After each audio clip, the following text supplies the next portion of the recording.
10, 9, ignition sequence start. All engines are running. Liftoff and the clock is starting. Roger, the clock is operating. We're underway. It's one small step for man, one giant leap for mankind. And as we put on our brown coats, it's time now for Kerbalcast, episode 67. You Can't Take the Sky From Me. Well, my days of not taking you seriously are certainly coming to a middle. I am your LMP, that's Lunar Module Pilot Biff Aldrin, and with me, our CMP, Command Module Pilot Nostromo. Coming up in today's program, Biff Twitches, Nos bounces, it's our progress in the game. Kerbal 101 with J. Arthur, a squad report from Caffeine Rage, and a special treat from RunPhilRun. And Jim and Zip are back with more kerbalized fun. Drew Kerman reports from the Kerbal Space Agency. Plus, we'll get your letters and tweets in the mission briefing. And after the credits, Firefly, gone but not forgotten. What else do we call after the credits? Kerbal, After Dark. Kerbal. The Firefly edition. No, you know what? Just to make it sound even worse. Yeah. The Captain Tight Pants edition. Ooh. So how's the Kickstarter going? We're above 30,000, I know that. We just unlocked the ability for people to get multiple copies, so that gave us a little bit of a boost and gave people, things they could potentially give out as gifts. See that? Hello. Oh. What was that? Hello. It's Amy! Hey, Amy! Hello. Amy K!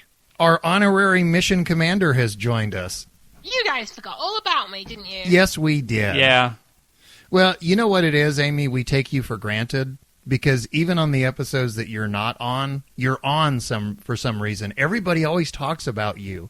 Everybody loves them some Amy. Yeah, so it's just kind of naturally assumed that you're always around. Yep. Well, maybe I am. Maybe I'm just always in the background of everybody's house, and then occasionally I'll just pop up and say hello. Amy has an audience of global stalkers. Yeah.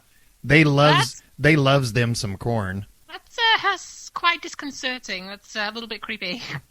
I got both of the names at the same time, Chips and Corn, and I never really heard which one was attributed to which. Oh, really? So I just always like, yeah, both of them.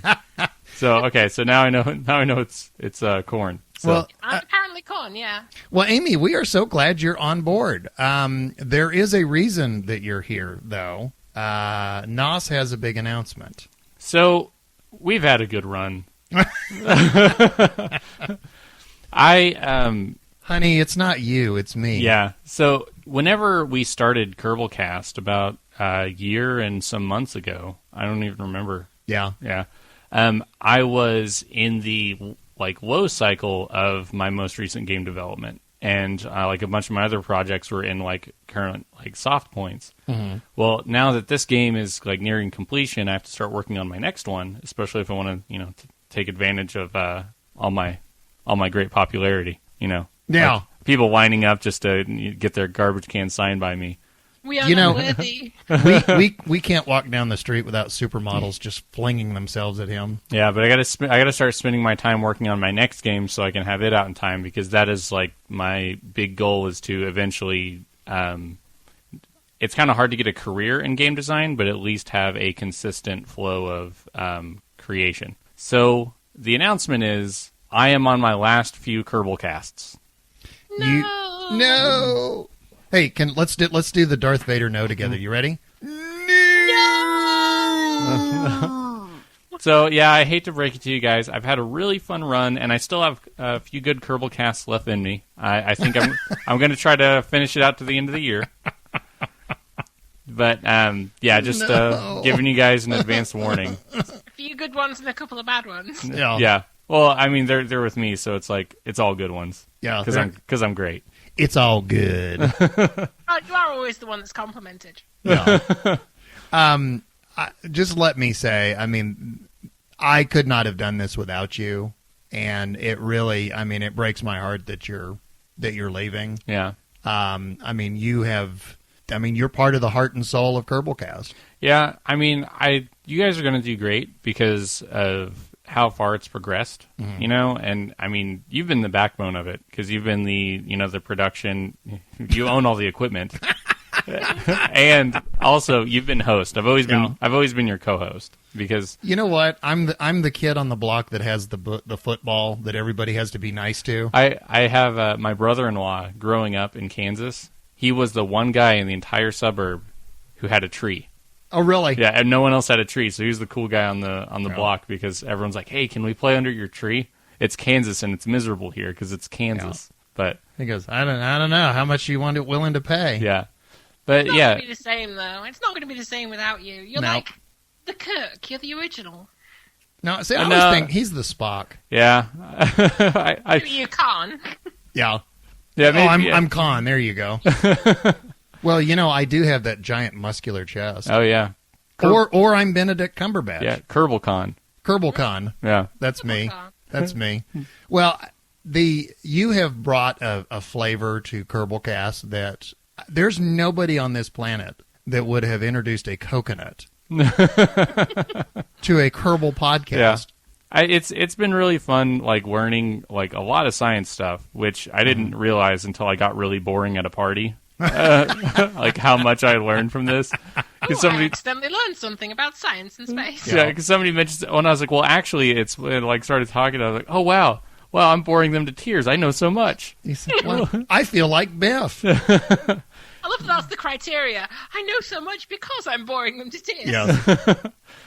But yeah, so I mean, that's been real. I learned a lot, about. I mean, I went in knowing nothing about this, and now I know a little bit more than nothing, and it's been really cool, especially for a game that I would have never played, otherwise.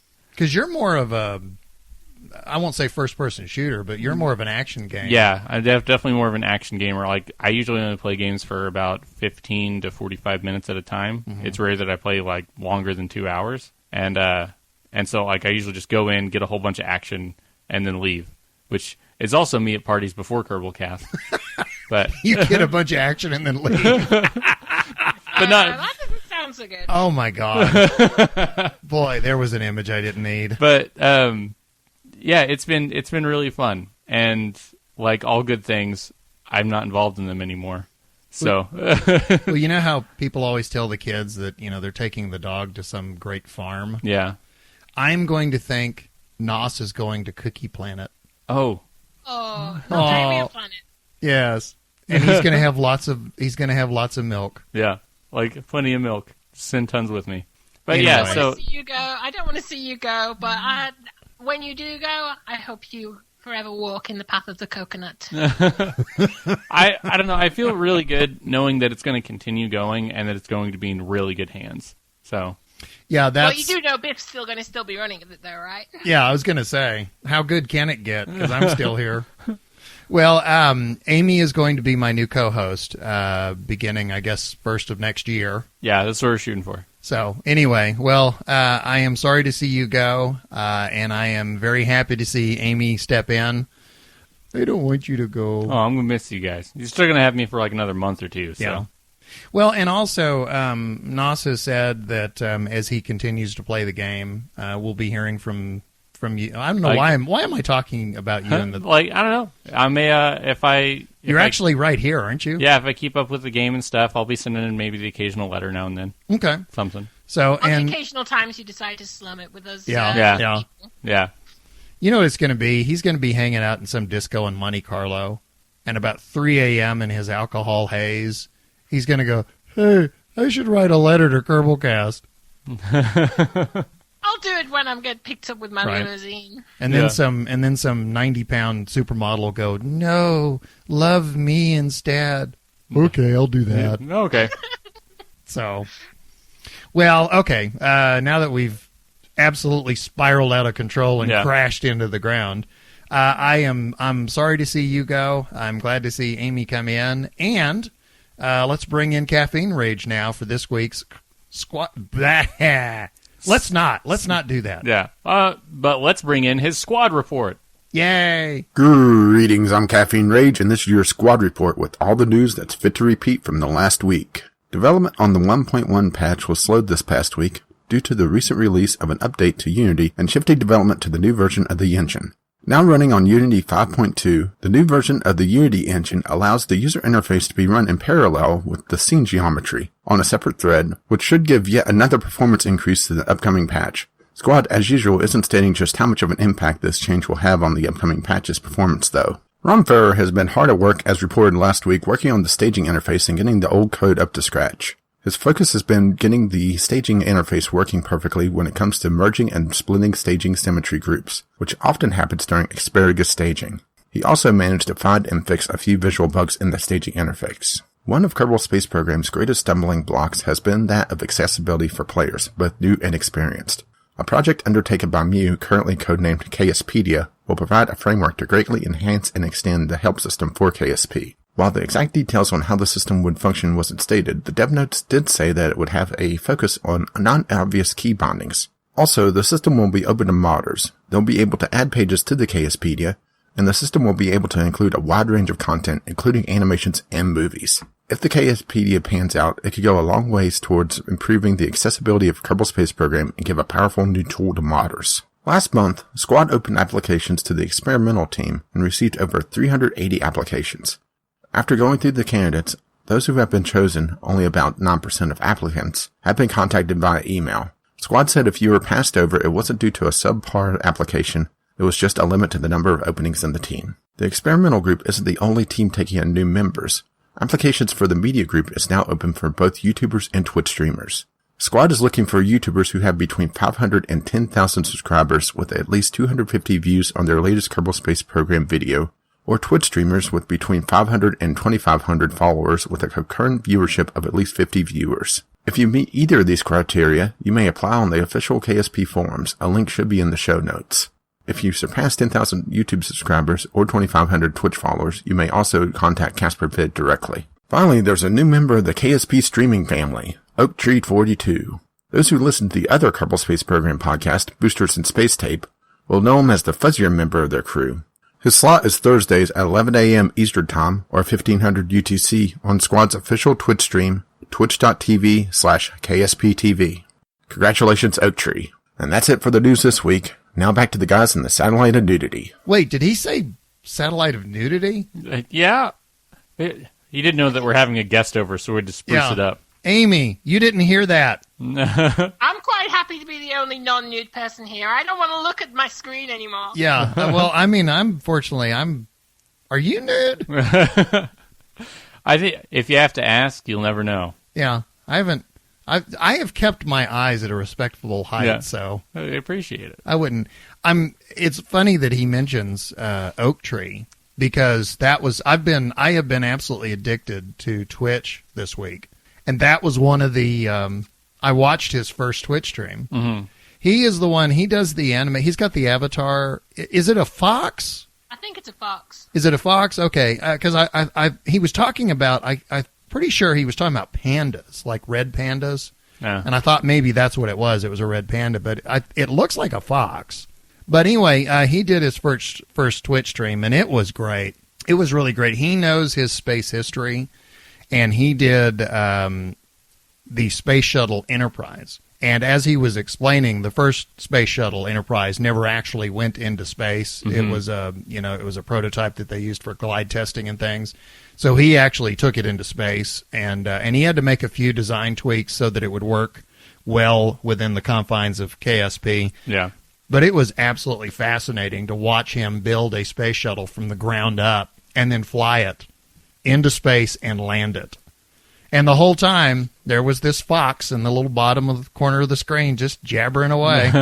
So, Amy, if you ever do another Twitch stream, you need to get a badger avatar.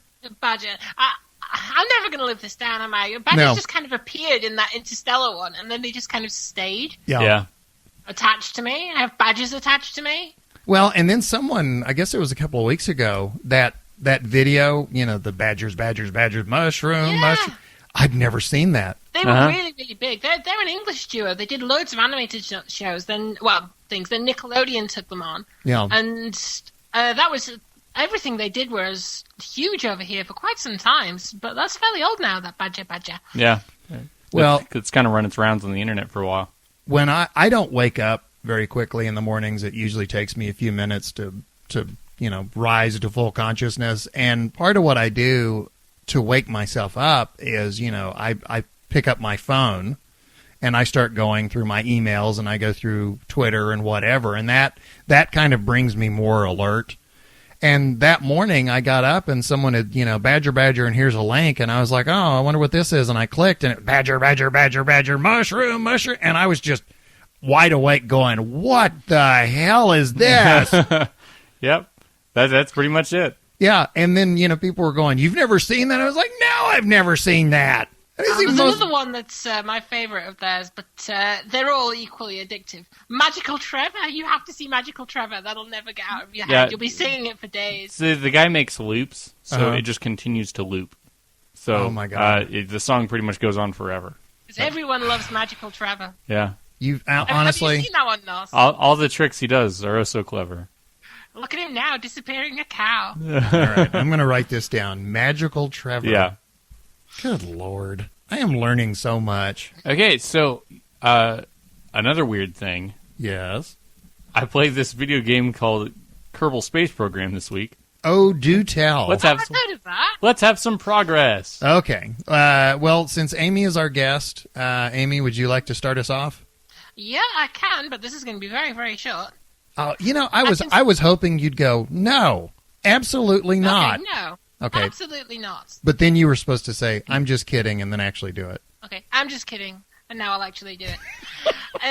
Okay, so I can sum up my progress in 4 words. 4? I don't have any. Are you serious? Oh, okay. Yeah. I've been was easy. Really busy recently, and I've just, for about a fortnight, I've not had any chance to get on Kerbal. I'll admit. That's a poor excuse because I've never done that. Yeah, I was going to say if you wanted to actually save yourself a word, you could have just said NOS progress report. Yeah. Yeah, ditto NOS. Two words. Ditto NOS. No, that's my progress. But I'm going to be less busy soon, and I'm going to get some more time on it, and I'm really, really liking the sound of 1.1. So, especially with the prospect of being able to have so many more mods, because I've been able to have fewer and fewer in the last few versions of the game. So I'm hoping by the time 1.1 comes out, I should be able to dedicate as much time to it as I used to. Do you have a guess as to when we're going to see 1.1? Yes. October the 27th at 9:42 p.m. For a second, I thought you were serious, and then it was like, the more you went, I went, now she's just pulling my leg. No, I have no idea. I just want it as soon as possible. Okay. Well, I'm trying to remember previous launch cycles, and I'm not, honestly, I'm kind of blank, because 1.0 really, it didn't follow any pattern that I was used to. I don't think you can really tie it down to a pattern because it's always how much work they've got to do between. Right. So there was always a lot more of a distance between 0.9 and 1 as there was between, was it 0.25 and 9, etc. And it sounds like they're doing a lot of work at the moment. So it's probably, I would be surprised if it was any less than the distance between 0.9 and 1.0. Let me ask a question. If they just push 1.1 out the door, and it's the only improvement is 64-bit multi-core, will you be happy about that? Oh yes. Okay. NOS? because that's implied that it's using more memory, and if it is, then that means I can have more mods. Because I hate having to remove so much, and that it would open up so much to me. It would be like an expansion in itself, just that, for me personally. Well, I know that there is a lot of internal debate going on because they're trying to decide, if can we call the 64-bit a 1.1 expansion on its own, or does it have to have additional content to justify? And am I using the right word when I say expansion? I don't know that I'm using the correct term. Well, it's not being touted as a full-fledged expansion, because expansions tend to be separate add-ons to the game. Yeah, they tend to be more content. So really, it's just an upgrade, if anything. What do you think, Nas? I think it'd be fine. If they're not selling it separately, then any update they want to do is fine. Like, they can update it however they want because it's it's their game. But really, the question is, would that be what people would consider a satisfactory update? I would be very, very surprised if. In fact, it's just hit me, but I think it would be really good if the enhancements that they're doing now with 64-bit and extra memory, etc., etc. I'm wondering if they're going to tie all that in and get a release date similar to when, say, the PS4 version or the Wii U version comes out. I know usually with like any console release, there's usually a lot of like announcement and build up like way before it comes out for reserved copies and all sorts of stuff like that. The multi-core, I'm very enthused about. The ability to use all the RAM, I'm very enthused about. E3's in May, right? I believe so. I could definitely see that like being announced. So are you more excited about, for you personally, the multi-core and etc., or would you see multiplayer as a bigger thing for you personally? Nos? Definitely multiplayer. Multi-core, I'm not running a lot of mods or anything. The game runs fine for every intent and purpose that I have it running on. It would multiplayer, that would change the climate of the game very much, because it would like the involvement and the community, and a lot of things would change with multiplayer. See, I don't really care about multiplayer at all. Me neither. I am very much a solitary game player. Yeah. And I'm much more interested in the ability to run the game multi-core and, just mod the living daylights out of it. Yeah, see, I'm a very social gamer. Right. So I rarely play anything that can only be played by myself. Right. And again, I know we've talked about this, but there are some elements of KSP that the idea of it being multiplayer is hard for me to fathom. Mm-hmm. I'm so used to, and I know they've talked about this. They've talked about how they've solved it, but the whole idea of time acceleration and things like, it's just the idea that you're sharing space with somebody else. It's my brain still hasn't quite wrapped around that. Do you think it's a case of every game these days is expected to have multiplayer, and so that's why they're adding it on, or do you think it was on their roadmap from the beginning? I think it may be. May have been on the roadmap. Usually every game that comes out, the consideration multiplayer is probably there. I think it is something that can give them a lot of space for more content, or for there are a lot of people that if they can't play with their friends, they don't want to play at all. So It opens up a larger market, and anyone who wanted to play it solitary, there's by no means a requirement for them to play online with other people. So I think it's just a natural step to take. My question about multiplayer is this. Look at a game like EVE Online. Look at a game like World of Warcraft. Look at a game like Call of Duty. There are specific reasons for people to get together in those games and do things, whether it's go on quests together, whether it's to try and shoot each other in the face. And like in EVE, for example, it has a very dynamic trading network, and they build up alliances, and there's a very societal, very social function to it. I'm trying to figure out what the multiplayer aspect of KSP. We've already discussed the mechanics of it. I'm just wondering, okay, great, now you're flying around with all your friends. What are you doing? Mm-hmm. I'm wondering if it's going to be more of an open world, sort of you're on your own with other people around you.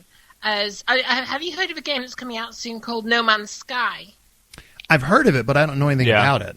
I'm thinking that that might have the same feel to it, whereas there are people in space and in the universe around you, but for all intents and purposes, the things that you are doing, unless you go looking for people, is on your own. You're just in a world with others. If that's the case, then I don't think it would make a difference, except maybe to add as an enhancement for anyone who is playing on their own, just an occasional random bumping into another person.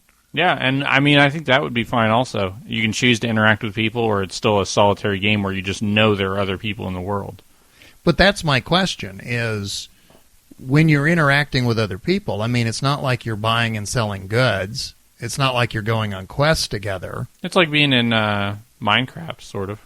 If you were an open world like sandbox Minecraft, like resources are pretty much unlimited, but you can choose to build things together or look at what other people have built and what they're doing. Kind of like what Caffeine Rage is doing with the multi-save space station, where people can add on to it. Yeah, I don't know. I I think I will obviously I will understand it better when it's implemented and I have a sense of what people are doing within it. It's, to me, the multiplayer aspect of this is not as obvious as it would be in other games. Yeah.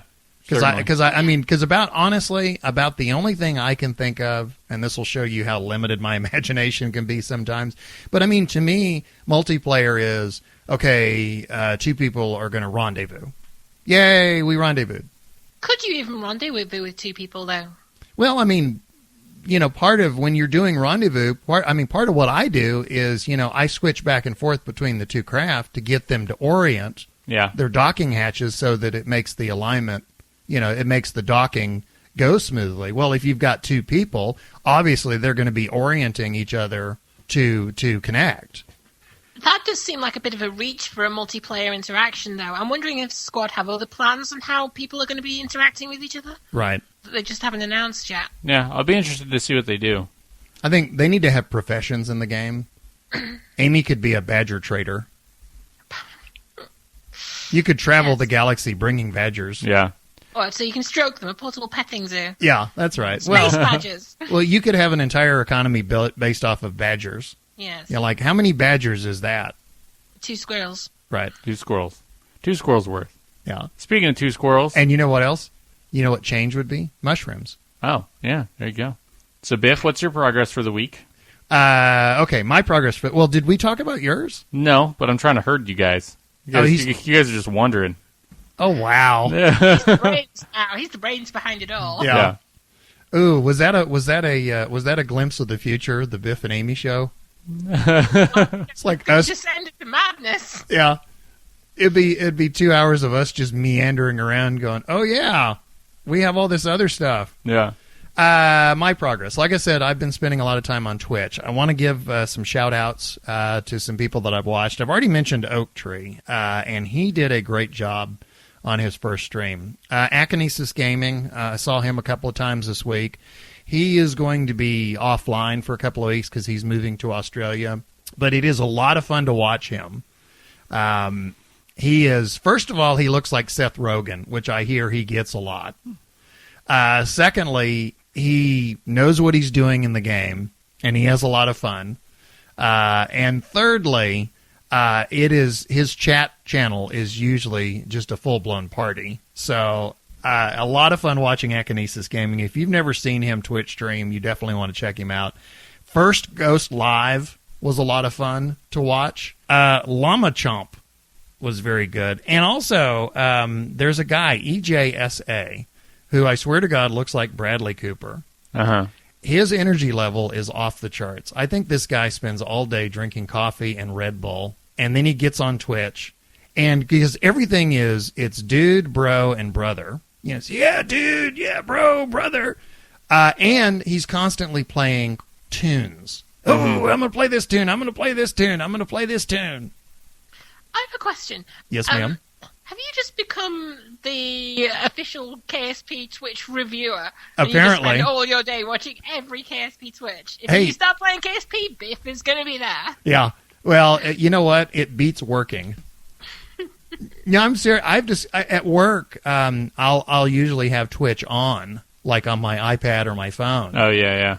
And some days I've had to force myself to turn it off because I'll stop. I'll literally, my productivity at work will just grind to a halt because I'll just get so fascinated and be like, he's building a lander. I got to watch him build a lander. So, no, I wanted to give a shout out to the people that I've been watching this week because I have really enjoyed watching them. And I will say I have learned a lot. Mm-hmm. Going back to the discussion we had last week about me and my level of skill as a player, the more I watch Twitch, the more I realize there's a lot I just don't know here. I am a very enthusiastic amateur, and watching them, you learn how to, you see things done in ways that you never thought of. And it's very educational. Yeah. It's a lot of fun. People that like to watch football, not many of them are sitting on the couch thinking, ooh, that's how I'm going to run with a football. Yeah. But when you're watching Twitch, you're thinking, oh, there's something I'd never thought of. That's, I can build a ship that way. I'm going to go try that later. Yeah. So, I mean, it's actually kind of learning. But that's why I mentioned Twitch. And it also kind of got me back into some mods. I put Remote Tech back in, and I have been building satellite networks. I put Infernal Robotics in, which I really haven't done much with yet. And what was the other one I put in? Why am I blank? Oh, Kerbal Attachment System. I put that in, and I haven't done anything with that. Amy, I was going to ask, do you have any experience with those? Kerbal Attachment System, I have as a regular one that I always put in. Infernal Robotics, I've seen it. It's one of those I wanted to play with, but when I started culling my mods because I was having memory and crash problems, it was one of those that I hadn't really played with much, so it's one that I scrapped. So I don't have much experience with that. But Kerbal Attachment System is really... It's pretty good. I have used that one. Okay. Remote Tech is obviously, I think most people who've played with mods have played with Remote Tech at some point. Give me an idea of what you can do with Kerbal Attachment System. Well, I'm going to give you a hint. It's in the name of the mod. All right, Amy. Yeah. Thank you.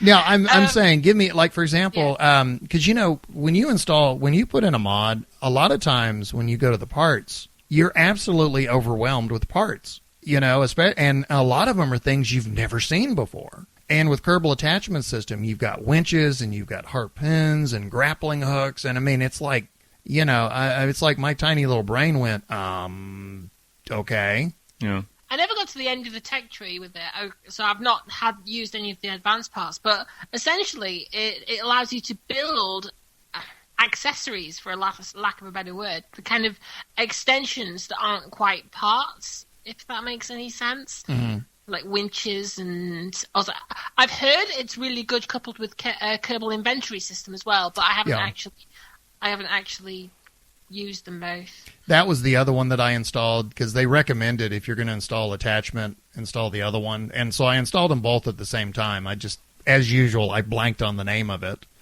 But I installed, 4 mods this week. And a lot of my progress has just been spent putting up a satellite network. The first satellite network, because you play with Remote Tech, right, Amy? Mm. Okay. The first network is kind of hard to set up. Once you've got that, you're in good shape. The other thing, I'm still messing around with gravity assist. I discovered by accident that when you are making a transfer from Kerman to Duna, if you can get a boost off of the MUN, it will fling you actually a little past Duna. Really? I did a burn that put me around, because, usually when you're trying to leave the system and you get a MUN encounter, that's like the last thing you want. Well, I got it, and I thought, I'm gonna ride this and see what happens. And so I went ahead and, I adjusted it to where I got as much of a gravity assist as I could. And I F5 because I thought, I'm just going to see what happens. Once I get past the MUN and I get thrown out into my solar orbit, I'm going to see where that puts me. And when I went to my solar orbit, not only had I gotten enough of a speed boost to catch up to Duna, to encounter Duna, I'd actually gone a little past it. So after my speed boost from the MUN, I had to retrograde burn a little bit to align myself with Duna. To catch Duna, wow. Yeah, which I didn't do any numbers, but my guess is that since I only burned enough delta V to get my MUN encounter, and then I had to burn a little bit to get my Duna encounter once I was in solar orbit, I think I got a tremendous fuel savings out of it.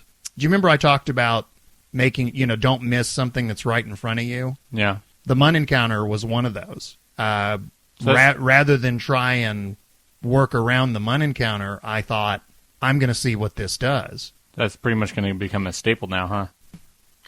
I might be completely wrong and show my naivety here, but I always thought that the stronger the gravitational pull, the stronger push you would get from a gravity assist. And doesn't the MUN have very low gravitational pull? So I would have thought that it wouldn't give you much of a boost, but apparently it does. Well, there's so many variables. I've said this before, mileage may vary. I think I was lined up just right.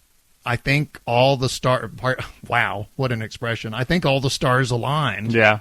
And it gave me just enough of a boost to put me. And understand now, when you get a MUN encounter like that, when you're trying to create a maneuver node, it does not show you, when you've got the encounter, it doesn't show you like what's beyond that. So I don't know what, I did not have a Duna encounter when I had my MUN encounter first. I did not see that until I actually got out of the system and into solar orbit, if that makes any sense. But the MUN does not have much gravity, but apparently it was enough to give me enough of a speed boost to push me just a little bit past Duna. So, but you're correct, because I just doing some number crunching. Eve will give you a gravity either assist or break of plus or minus 3,000 meters per second. Duna, on the other hand, is plus or minus about 1,000 meters per second. So yeah, gravity is a big, the mass. That's a big boost. Yeah. Anyway, and then I also discovered that, I say discovered, I make it sound like I'm the only one that ever figured this stuff out. But just simply because I've been goofing around with it, you can use Ike in the Duna system as a brake. You can shave off a lot of delta V simply using Ike, make a swing around Duna and then line yourself up with Ike and do a brake, and that'll cut your orbit around Duna down considerably if you align it correctly. So all the things Biff is learning. The advanced school of Biff. Yeah. Well, I want to thank Chips Freetoss, because he's the one that really gave me my first taste of using gravity. And now that I actually saw him do it, I've been more aware of it. I think in the past I've always viewed encounters more of a nuisance than as an assist. And now I'm integrating it more into my gameplay. Again, another example of how much I don't know and how much I'm learning. Yeah. You can never know everything in a game like this, though, and it's one of those that always you're going to find something, unless you're a NASA expert. Right. You're always going to learn something new. You're always going to grow. Yeah, that's kind of the appeal, too, is there's always, something new to do with it. Well, what I love about Kerbal, I've never played a game this long in my life. Yeah. I've said in the past, I think I devoted a year of my life to Guild Wars, and I devoted a year of my life to Elder Scrolls Oblivion. Those were games that I really got into. But there was a expiration date. There was a point beyond which the game was not rewarding me anymore for going any further. Kerbal has not hit that point for me, because Kerbal ties into so many areas for me. It ties into space history, it ties into physics, it ties into science fiction. I mean, there's so many things that this game ties into, and I've yet to hit the expiration date. There is something I've wanted to ask you for quite a long time, and I've thought it repeatedly when I'm listening to episodes of the show in my car, especially when you're talking about how you like to play on Sandbox. You've been playing, as you say, you've been playing Kerbal for a long time now, and you're not bored of it. In Sandbox, you have all the parts, everything that is in the game, you have at your fingertips whenever you want it. You can.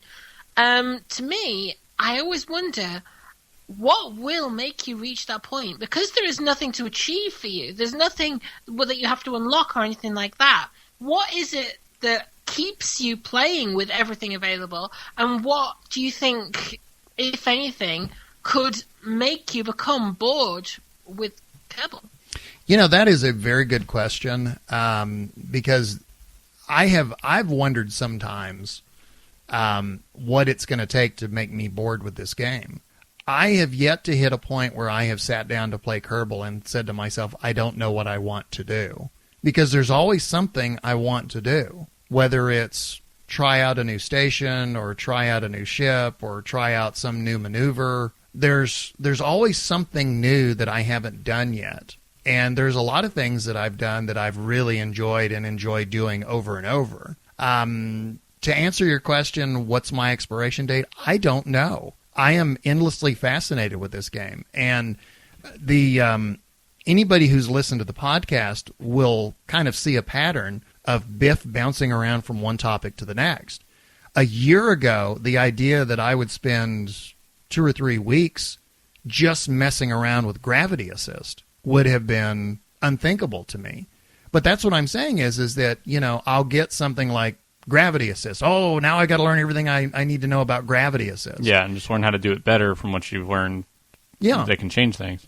And then, who knows? A month from now, it may be something completely different. I may be suddenly fixated on building, a ground station or, I just don't know.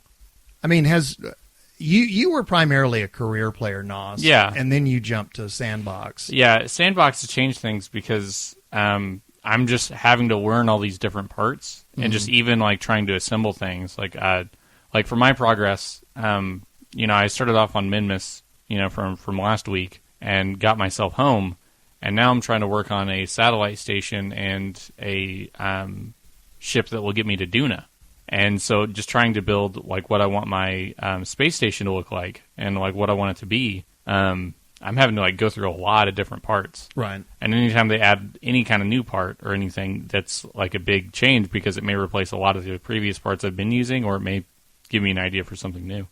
And also, I'll do a shout out to the modding community here too, which is I praised Little Big Planet as being an infinite game because you can build levels. The level of modding that is available for this game, I won't say it's an infinite game, but it's pretty close. The modding community is amazing for this game. You can forever in a day add mods to either extend your game, give you something new to do. I mean, you can even add planets to a KSP. So thanks to the mod community. I think the mod community on its own extends the lifetime of this game for quite a long time. Well, I was talking about Ekinesis Gaming and the Twitch stream that he does. There is a mod that adds a brand new planet to the game, and I, for the life of me, cannot remember the name of the planet. The Outer Planets mod? No, it's not the Outer Planets. It's a new planet, and it's between, because I asked him where it was, and he said it's between Kerman and Duna. Oh. And it has an atmosphere, but it's a low atmosphere. If you climb to the top of a mountain in that game, chances are you're going to be either in the very thin part of the atmosphere or out of it completely, which means that when you fire your parachutes, you're real close to the ground when you do it. Mm-hmm. And when you're flying a plane, you cannot, there's a height limitation on you. But the 2 times I've seen him Twitch stream, he is exploring this brand new planet and all of the things that he can do in it. So, Nos, I will ask you the question that Amy asked. What would be an expiration date in this game for you, and now that you're playing Sandbox?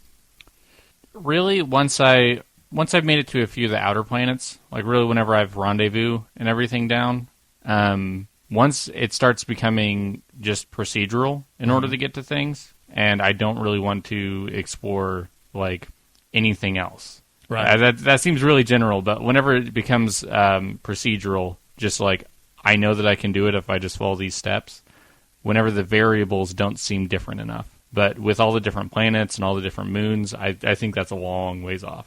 Okay. Amy, does that answer your question? Or yeah, I think Nos's is very similar to mine. For me, it would be, you see, one of the things I absolutely love about KSP is it gives you a buzz. It gives you a thrill. The first time you do anything, the first time I got into orbit, I got a buzz. I was so over the moon. I was showing everybody, look what I did. And everyone was like, go away, we don't care.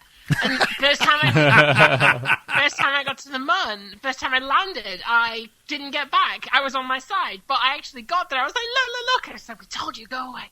But I was just so thrilled. And then every time, the first time I did rendezvous, I was literally screaming, yes. And I keep getting those thrills just by progressing further. I think when there's nothing left that excites me, there's nothing left to do to push that boundary, I think that's going to be the start where it fizzles out for me, when there's no more boundaries left to cross. Okay, I have a question for both of you. And part of it is keyed off of the excitement that I just heard in Amy's voice. Have you ever come across a game that gives you ownership of your accomplishments like this one does? I mentioned playing Oblivion, Elder Scrolls Oblivion. When I learned how to collect enough things in the environment and brew potions, I felt like, hey, that was a good achievement. Yeah. But the achievement that I felt was I figured something out in the game. My achievements in Kerbal Space Program, I mean, I feel like I own them. Yeah, I'm the same. I don't think I've achieved things in games before, and I've been pleased and proud when I've got difficult things or managed to get. But I think Kerbal's the first time I've had that sort of ownership of the achievements, feeling like I've really done this, I've got this. Because it is a hard concept, and once you get it, you really feel like you've achieved something in a way that's very, very rare in gaming, in my opinion. Yeah. Well, I mean, Nas? Yeah, I mean, to have that much work toward achieving a single goal, and to have it all pay off, and it not just be something that you learned how to gain the reflexes for. Yeah. Because like a lot of like action kind of gaming is just you learned how to gain the instinctive reflexes to handle it, but it's not so much that, it's solving a problem when it comes to Kerbal Space Program. You know what? I think that right there, that was a perfect summation of what the appeal is with Kerbal Space Programming. It's a problem-solving game. It isn't a matter of figuring out what the game designers, the game designer says that you have to collect 3 of these kind of rocks and some of this kind of powder and this kind of plant and make a potion. It's an environment where you have to follow certain rules to accomplish things. Like, I want to rendezvous. I'll just use rendezvous because that's a difficult one for a lot of people. I have to rendezvous 2 ships. Well, you've got the ships and you've got the environment. You have to figure out how to do it. And doing it isn't a matter of button pressing and entering a code or collecting certain tokens or whatever. It's a matter of learning how to do that. And then when you finally accomplish it, it's like, I did something. I really own this accomplishment. This was a problem that I solved. Yeah, I think that's the main draw, is that you're looking to see like how far, your wits and your problem solving ability can take you. Yeah. And you're always pushing that to learn more and to go even further. There's never been a game that I've ever played that has had me online reading physics. Yeah, and becoming boring at parties. Yeah. Well, no, that I was that normally. I have much experience with the glazed eyeballs. Yeah. That moment where you're talking and suddenly you realize that person's eyeballs glazed over about 5 minutes ago, and I didn't notice. Speaking of glazing over, do you think it's about time to head over to the mission briefing? No, I think it's about time to bring in Jay Arthur, who has some actual progress to talk about. Hey, let's listen to that. Howdy, y'all. Jay Arthur coming to you again this week with our regular progress report / audio letter. Progress this week was good. I have story time for you guys. So in my non-stream career game, my big goal for the week was to go to the Mun. I had several contracts to complete on the Mun, plus as I've gotten better at the game, my goal was to be super efficient and build not only an efficient rocket to get to the Mun, but leave the beginnings of a science base there with the lander module was going to stay. It had lots of science equipment, and it would be there in the future for future missions to get there and rovers to pick it up and take them around with them. Since I use KAS and KIS, I can pull all of the science parts off and attach them to a rover, so make future launches easier. So I built this nice rocket. Everything was good, very efficient. It went off perfectly, except for my landing. When I hit the Mun, I took a bit of a bad bounce. I landed somewhere that was not as flat as it could have been, and in my head I'm thinking, I'm good at the game, I can compensate for the non-flatness of this ground and still be alright. No, I was wrong. So the rocket fell over. Thankfully it didn't explode or anything like that. So it's lying there on the Mun, and while it's still attached, I can use all the science equipment. So Jeb hops out, gets all the science, plants a flag, takes a selfie to post to Twitter, or Quitter? Nah, that's not right, because he doesn't quit, but Kerbal Twitter. So I posted that on Twitter, and then he hops back in the rocket, And I was a little bit worried about doing this, but I thought, what the heck, we'll give it a shot. So the rocket had a return stage that was originally supposed to launch just straight up, detach and launch straight up and leave the lander portion there on the Mun. Well, I had to detach it and fire the engine in the same stage instead of in separate stages, and hope that I could point myself enough upwards that I wouldn't crash into the ground and explode. Thankfully, I managed to get it right on the first try.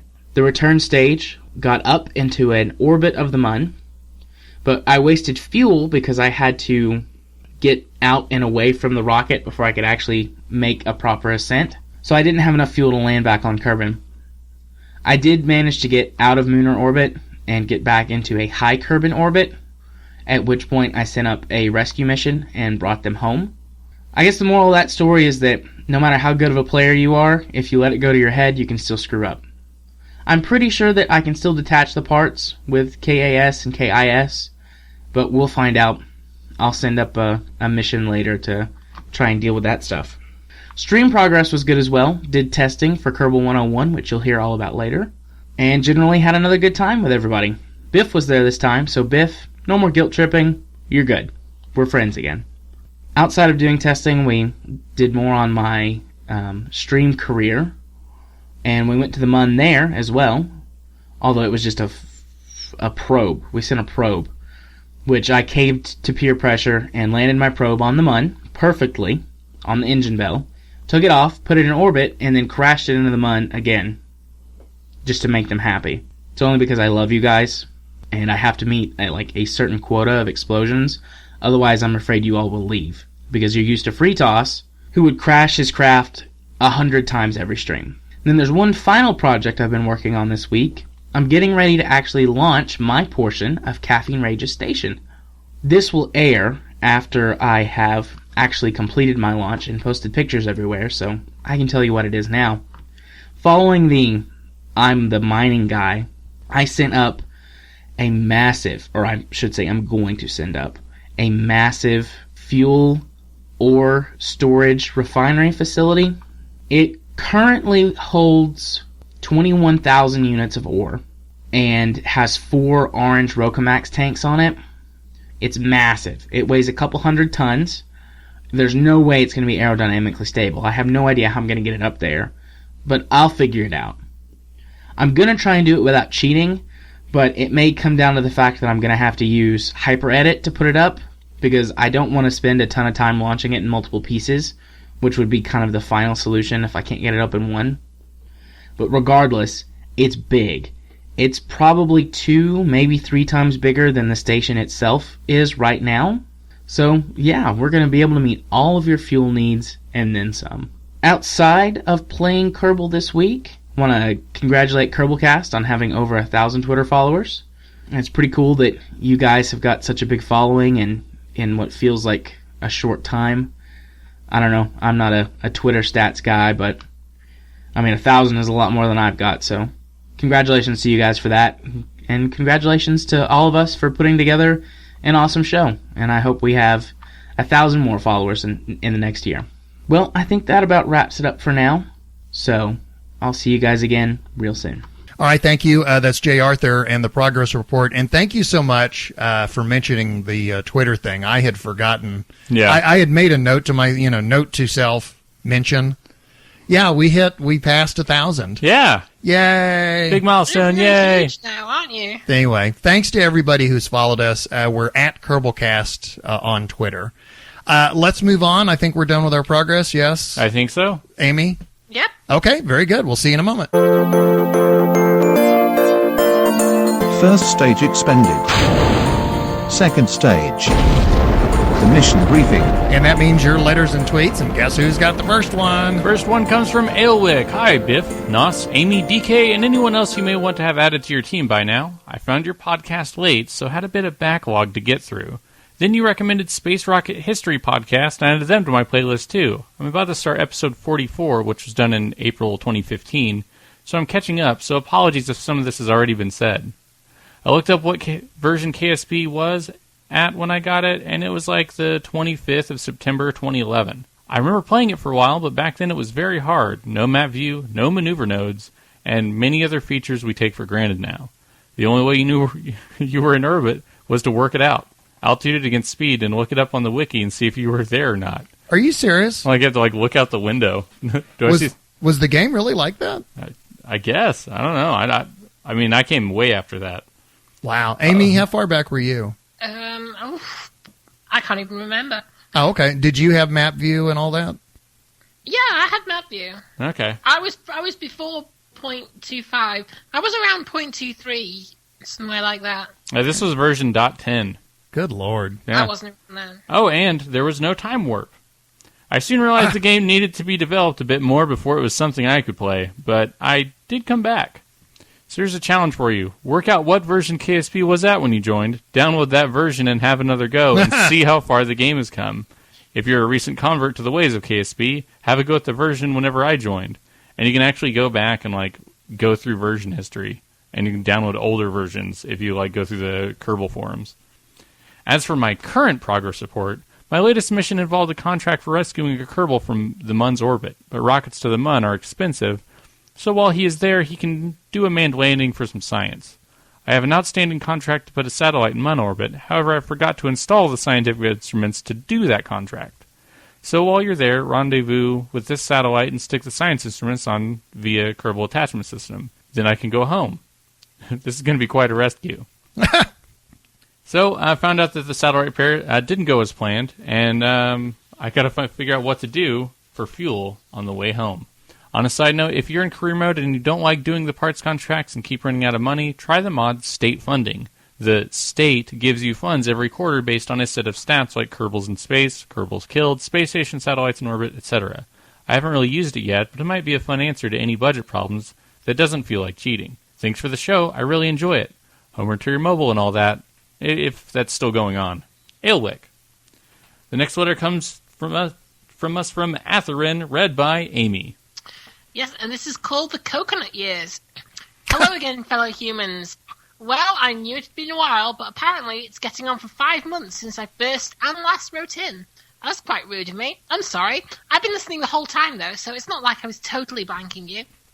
Before I start, congratulations to Biff and Nos. Biff for becoming Mr. and Mrs. Biff, back when you did, and Nos for the success with Garbage Day. Pretty cool, guys.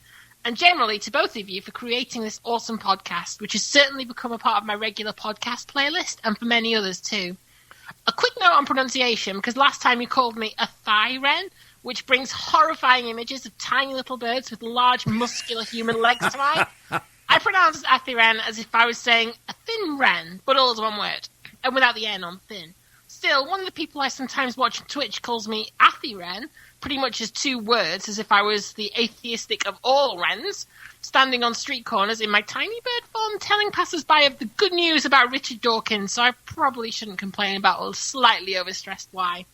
And on to the actual letter. I've mostly been collecting coconuts recently. Bye! Homer to... Okay, no. I decided I was going to get involved in the modding scene.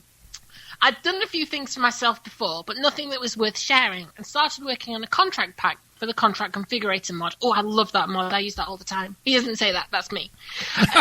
I had a really cute idea for a set of background missions, similar to the height, speed, and distance milestone contracts, except for the Kerbal Resources Department and Kerbal Union's points of view. Basically, it was a collection of long timescale missions that had you, for example, get a certain percentage of your Kerbalnaut roster up to a certain level for prestige, and cash to incentivize the use of more than just your favourite 3 or 4 crew members. Sounds like it should be relatively simple, right?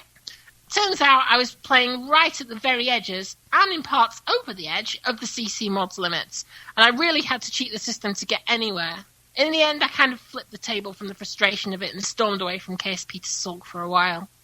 I'm actually planning to try to finish that mod. It's just sitting there in its folder about 3/4 done, so it's entirely possible that I'll be doing the same thing again before too long, although I suspect the CC mod will have evolved a bit since then, so hopefully it should be easier to get it to do what I want it to. I'm actually curious if you think that's something that would add something to the game. If nothing else, I'm quite happy with the flag I made for the Kerbal Union. I've attached it so you can mock me for it if you want. And that's a command pod with fire coming out of it. That's very artistic. That's me, again, not him. As far as progress reports go, I don't have a great deal at the moment. I made a really good character in Shadowrun, Hong Kong? Probably not relevant. Since there's an update on the horizon, I've been avoiding making a new career save, so I've just been messing around in Sandbox. At the moment, I'm working on designs for a modular space station class that I can take and assemble around the different bodies of the Kerbal system, and working on my docking skills. I managed to get a large docking module into orbit and docked within 2 orbits, possibly 1 more orbit, but I wasn't paying quite enough attention to be certain of that, so I'm pretty proud of myself. It probably wasn't a very efficient approach, but it still felt good.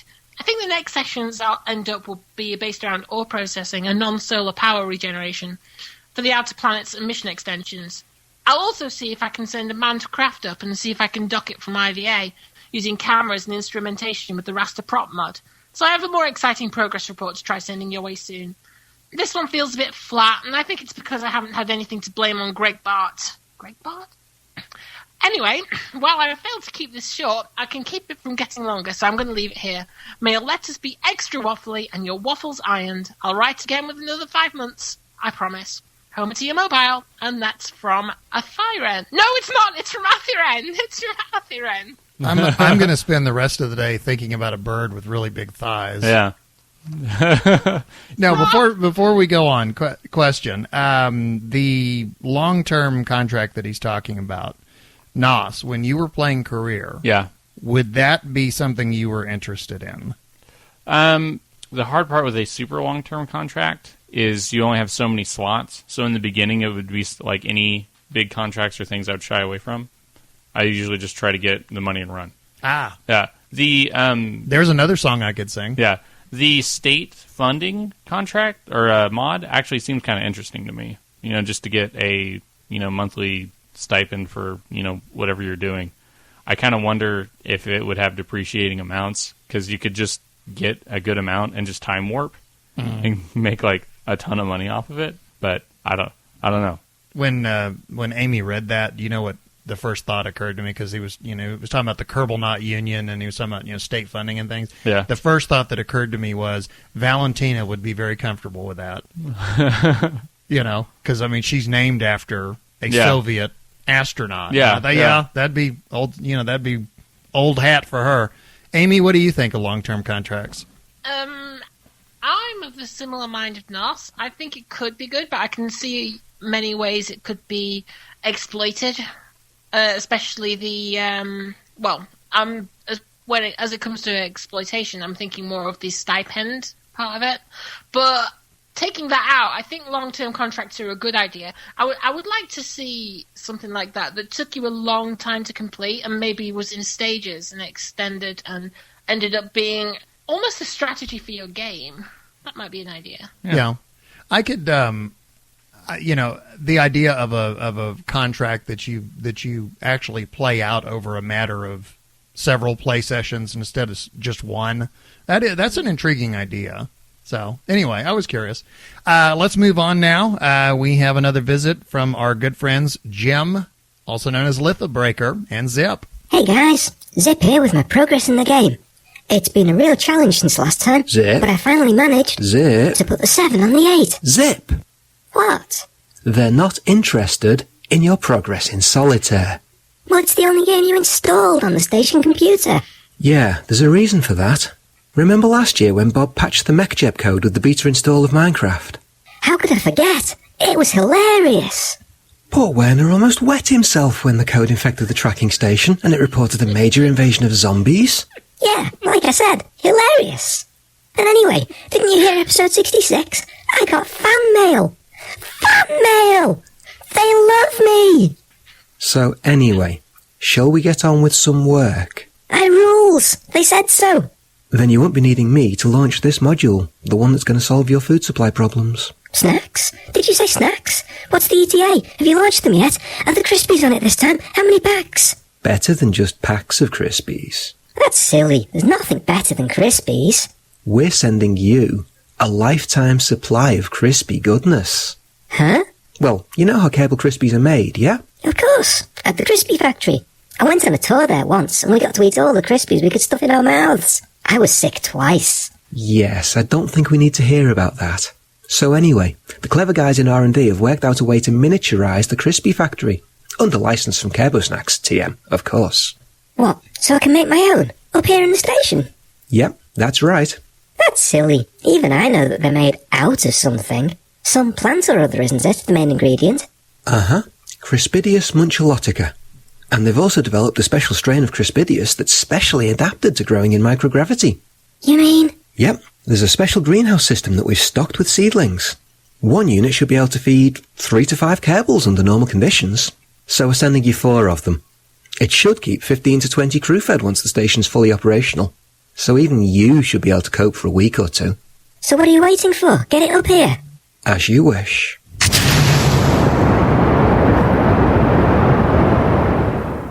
Good insertion, as always. These probes do such reliable work, you know. Yeah, until they don't. And it's parked 400 metres away from you. It's a bit clunky to manoeuvre, though, so watch yourself. I guess it's the 4 greenhouses sticking out from the sides of the robot factory. They make it a bit fat, maybe even huge. And unnecessary? Steady on. It's not one of Biff's, you know. I'll have to pick it up now. Tug, tug, tug, tug, tug, tug, tug, tug.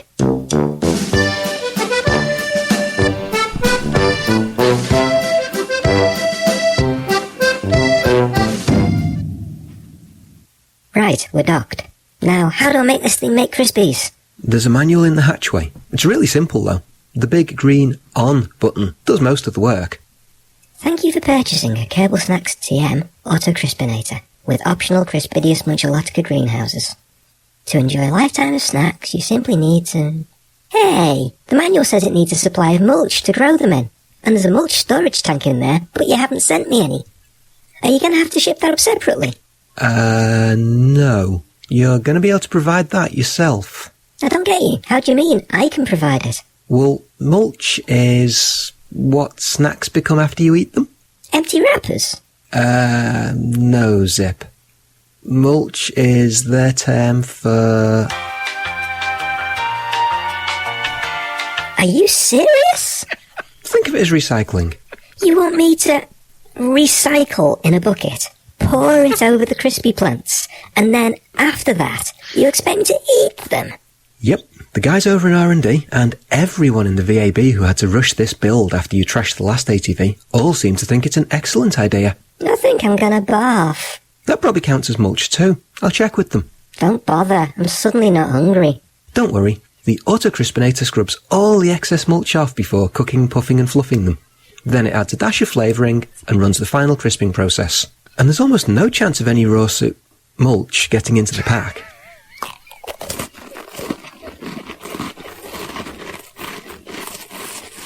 Hey, these actually taste exactly like the store-bought ones. But they're still warm. They're awesome. So you're eating them? Hell yeah. I'd already switched the machine on, and they smelled so good. Mulch, maybe. But a crispy's a crispy. Zip. You're unbelievable. Yeah, I know. I rules with a Z. My fan said so. Not what I meant. But I guess it's time to sign off for the day. Over to your mobile. I'm never going to get to say that, am I? Too slow, Litho, too slow. Fly safe, everyone. Now, if you can't fly safe, use a probe core. They're safer than Zip thinks. Hey! Music in this episode was provided by Kevin MacLeod and can be found at incompetech.com. Can I just say, I could listen to that all day. That was good. That was really good. Oh, I'm loving the Scouse Kerbal. It's like a really disturbing sci-fi version of Thomas the Tank Engine. I mean, I've got tears in my eyes. I was laughing so hard. And I was trying to be quiet. That was hilarious. That was good. I honestly, I have to really give it up for Lit the Breaker and for Zip. Because, I mean, they really do a great job. Hey, guys, Lit the Breaker is away from Thursday through Sunday, so he said he might not have the time to launch any for me to play with this week. I don't know how I'm going to survive on 4 packs of Crispies. I might need to try eating the blueprints. They look like they might be blueberry flavour. But since he's left me up here bored and with nothing to do, I thought I'd send you an audio letter, just to cover some of the questions that people asked in episode 66. I do want to give a shout out to Kadabi1202 though. Yay, I have a fan! First of all, I think you're very typical, Biff. I know that none of the other guys down in the astronaut complex seem to understand orbital physics either. You're also dead right about Kerbal Attachment System. CAS and its sister mod KISS definitely allow you to upgrade things in space. You can ship us loads of fun parts in containers, hint, hint, for us guys up here to install. Just watch out that in science or career mode, we're unionised and only engineers are allowed to play with all the fun tools. Lithobreaker says that the way to use thrust limiters is to have Kerbal Engineer up on screen and wind them back until your thrust-to-weight ratio is about 1.5, and to remind you that you can also limit solid boosters as well, which you can't throttle in flight. But why would you want to do that? Caffeine Rage, I'm trying to install Steam and Kerbal Space Program on the station's computer core. I can't see that causing any problems. And I'd love to join in with your Kerbalcast United station. Do you have any plans for where you might want the modules to go? I'd better go now, before Lithobreaker catches me using this downlink. This is Zip Kerman, last survivor of Loki Station, signing off. Did you catch the reference at the end? Yeah. What was that from? Wait, the one about Loki Station? Well, he says, I'm the last survivor. Oh, yeah. Alien. Yeah. Last survivor of the Nostromo. Mm-hmm. I assume that was the reference. It sounded like it. Okay. Wow, I think Zip is just taking over the whole podcast. Yeah. What's funny... I love that so much. That is so good. You know, honestly, Lithobreaker, that just... Everyone has been funnier than the last. Great work. Great work. It's funny because we actually... Somebody wrote in, John M. wrote in, and he said... literally wrote, "Hello, team." No H, "Hello, team." Lithobreaker's Kerbal voice sounds like the worm from Labyrinth. Come inside and meet the missus. Home or 2-year mobile. From John M. Wow. Can I say, if his voice sounds like the worm from Labyrinth, I think Lithobreaker's voice sounds like Ringo Starr from Thomas the Tank Engine. Oh, really? Oh, yeah. Yeah. Well, he's got the Scouse thing going on, and he's got that, parental thing going on as well. Ringo's just happy to be here. Yeah. Haven't you heard that joke when people do the Ringo? They always go, no I'm just happy to be here. So, anyway, again, Jim and Zip, always a pleasure. Thank you. Well, let's move on. What do we have next? Next, we have an audio letter from T-Ross13.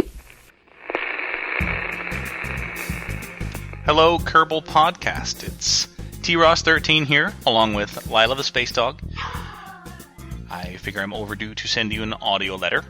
Why the theme music? Because I can. And before you ask, yes, it's open license. It's by the very amazing Kevin MacLeod, whose stuff you can find on the Google. So, I was just listening to the last couple of episodes, namely the one with J. Arthur and Fritos. A lot of the discussion around multiplayer KSP, and that combined with a lot of the stuff that I saw at the PAX show in Seattle a couple of weeks ago, really got me thinking about some of the different ways that multiplayer structure could possibly work. So one of the Dungeon Master idea that was discussed at length is really intriguing, and I really like the general idea around that J. Arthur and Fritos talked about. I think the way that one way this really could work is that you could have the mission controller would basically be a person who, like that Dungeon Master sort of god role, they would have complete ownership over the funds, over all science, managing science, and then the tech tree. So you would have a bunch of people, 5 people, 10 people on a server or whatever, all working together, and the science levels would be adjusted per the number of players playing. And then once everybody sort of worked together to get a certain amount of science, they would all kind of, maybe they would have to vote on what the next thing that they would unlock. Okay, do you guys want spaceplane parts, or would you rather have landing gear? What are you really going for? Of course, the mission controller could be upgrading different buildings. And most importantly, though, the thing that I was thinking is the mission controller could be creating contracts, or at least helping to direct the random contracts in some way. So instead of, you get these contracts where, hey, extract ore from Eve. Now, do a flyby of Elu. Now, land on the Mun. It's sort of, they're all over the place. You could say, okay, my goal this month is I want to colonize Duna. And you could sort of tweak the contracts. You could say, now do a flyby of Duna. Do a polar scanning satellite of Duna. Now land a module there. Land a science lab. Now orbital station. Now mining operation. Now extract ore from Ike. Whatever you wanted to do, you could spin the contracts towards this goal, and then once that's established, you can say, aha, now everybody's wondering why there's so much Duna activity. And that's because we're using it as a stepping stone to get into the Joule system, so forth and so on. So it would really be a fun way to collaborate with different folks, and it would be fun to find mission controllers that you would like playing with. You could do different themes. This is a colonization-heavy, multiplayer game. This is a do-whatever-you-want multiplayer game. You could also potentially have things like mission controller maybe owns all probe activity, right? So anything that involves a communication satellite or a scanning satellite or anything like that, mission control would be in charge of. So they would still have missions to do and things to do, and people could come in with requests, hey, we need to get this mining thing done over on Ike. Can you send a polar scan sat over there? Oh, yeah, sure, I'll send one right over. And so forth and so on. They could be in charge of setting up the space stations in Kerman orbit, whatever. So just some thoughts. I'll end there, but the ideas behind Kerbal multiplayer are very exciting, and even if it's not going to be an official release, if it's just a mod somewhere, I would totally love to play that. So anyway, I will stop talking your ear off and close this audio letter out. Great show, guys. Thanks as always, and keep up the good work. This audio letter has been brought to you by Crazy Animals with Annoying Squeaky Toys. Hello, Kerbal Podcast. It's T-Ross13 here. Thank you, dogs. The rest of my day has been set. Yeah. That music is going to go through my head, and I'm going to be thinking about birds with muscular legs. And just wait till you hear Magical Trevor, then you're going to have another one in your head. Yeah. Oh, no. Yeah, it'll keep piling on. Oh, man. You're not going to have any room left in your head. Yeah. Well, I'll just go back and listen to Hollaback Girl. That is like mental bleach. That just wipes everything out. I'm interested in what he was saying about the multiplayer, and what he actually makes me think is, as many ways as we haven't figured out how Squad are going to deal with multiplayer, it means they've got a lot of potential for how they could. Everyone has all these theories on how they could deal with the multiplayer, and I think some of them are actually quite good. If the Squad implements some of these, all of these, none of these, I think the obvious downsides to having multiplayer are going to be so obvious that Squad's not going to do them. So I would be very surprised if what Squad does come up with multiplayer is actually a negative thing. I think that whatever multiplayer is in its first iteration is going to be far from the last word. Yeah. I have a feeling that it's going to evolve over time a lot. Just like the earlier letter that said that KSP 1.0, or not 1.0, what was it, 0.10, talked about no map view and having to do the number crunching just to figure out if you were in orbit or not and things like that. I suspect we're going to be saying the same about multiplayer a year or 2 years from now. I was there when it was only this, that, and the other. I was there when you could only trade badgers. The early days. The early days. So an entire economy based on badgers and mushrooms. Up next we have a letter from, well, hey, that's a name I haven't seen in a while, North Star. Yay. Amy, you got it. I have. And he says, Dear Biff and Nos, and I'm going to, ad-lib here and say, and Amy, seems I'm the one who's got the power in reading this one. Greetings, fellow Kerbonauts. Are you sure this isn't Fritos? I was wondering, first of all, how you guys felt about the recent announcement that KSP is coming to the Wii U. I know this follows at the tail end of a long string of cross-platform announcements, but it's still significant. Wii U is probably also the best suited system for running KSP due to its unique control interface and gamepad. From what I've heard, so I was surprised they announced this console release last. Just a quick one here. Is the Wii U the same as the Wii, where you've got that stick? Or I thought the Wii U was a handheld. Yeah, there's two things that you get. There's the nunchuck and the Wiimote. Yeah, that's for the Wii. Okay, so the Wii U is a different console that still uses those controllers, but also utilizes, like, I don't remember if it's called a Wii Pad or whatever stupid name it has. It's like and it's basically like a really big Game Boy. Yeah, like a big DS. It's like has a large screen, like basically like an iPad mini size screen or so, and it has like controllers and joysticks and everything. And it also has, it's also a motion controller too, because it does recognize the orientation that you hold that pad. Yeah. It's a big game controller. It's almost like a smart pad. It's got a big screen in the middle, and then it's got the thumbsticks, and it's got your buttons and whatever. But the screen in the middle is also interactive and touch.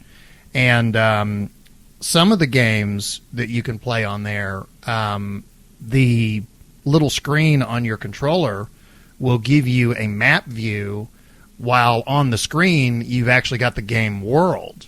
Ah. And so I can see a situation where you can actually manipulate, and I don't know that they're going to do this, but I can see a possibility where you can actually manipulate your building on the touch screen.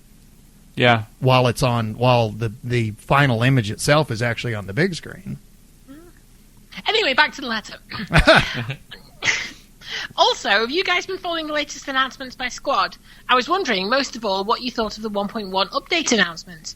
Which reminds me, it talked about something called contextual contracts, and in episode 58, which is actually the episode I'm on right now, I'm so far behind, you guys asked listeners for ideas about contracts that we would like to see added to the game. That was me and Freetos, and that was my $1 million idea! My $1 million idea is going into 1.1.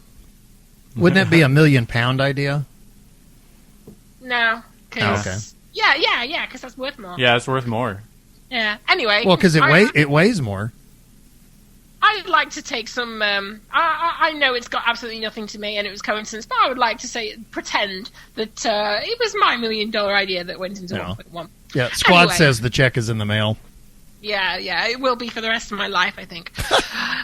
I'm not going to touch on whether any of these contracts are in mods like Fine Print, because honestly, I don't know, as I don't play with any contract mods. My KSP folder is cluttered enough with mods already. But I did have several ideas for new contract types I would love to see added to the game. I've listed some here.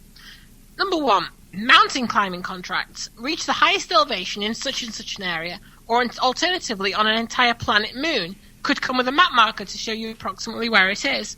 There could be versions that provide additional rewards for planting a flag near the mountain summit. Ooh, I like the sound of that. I would like that.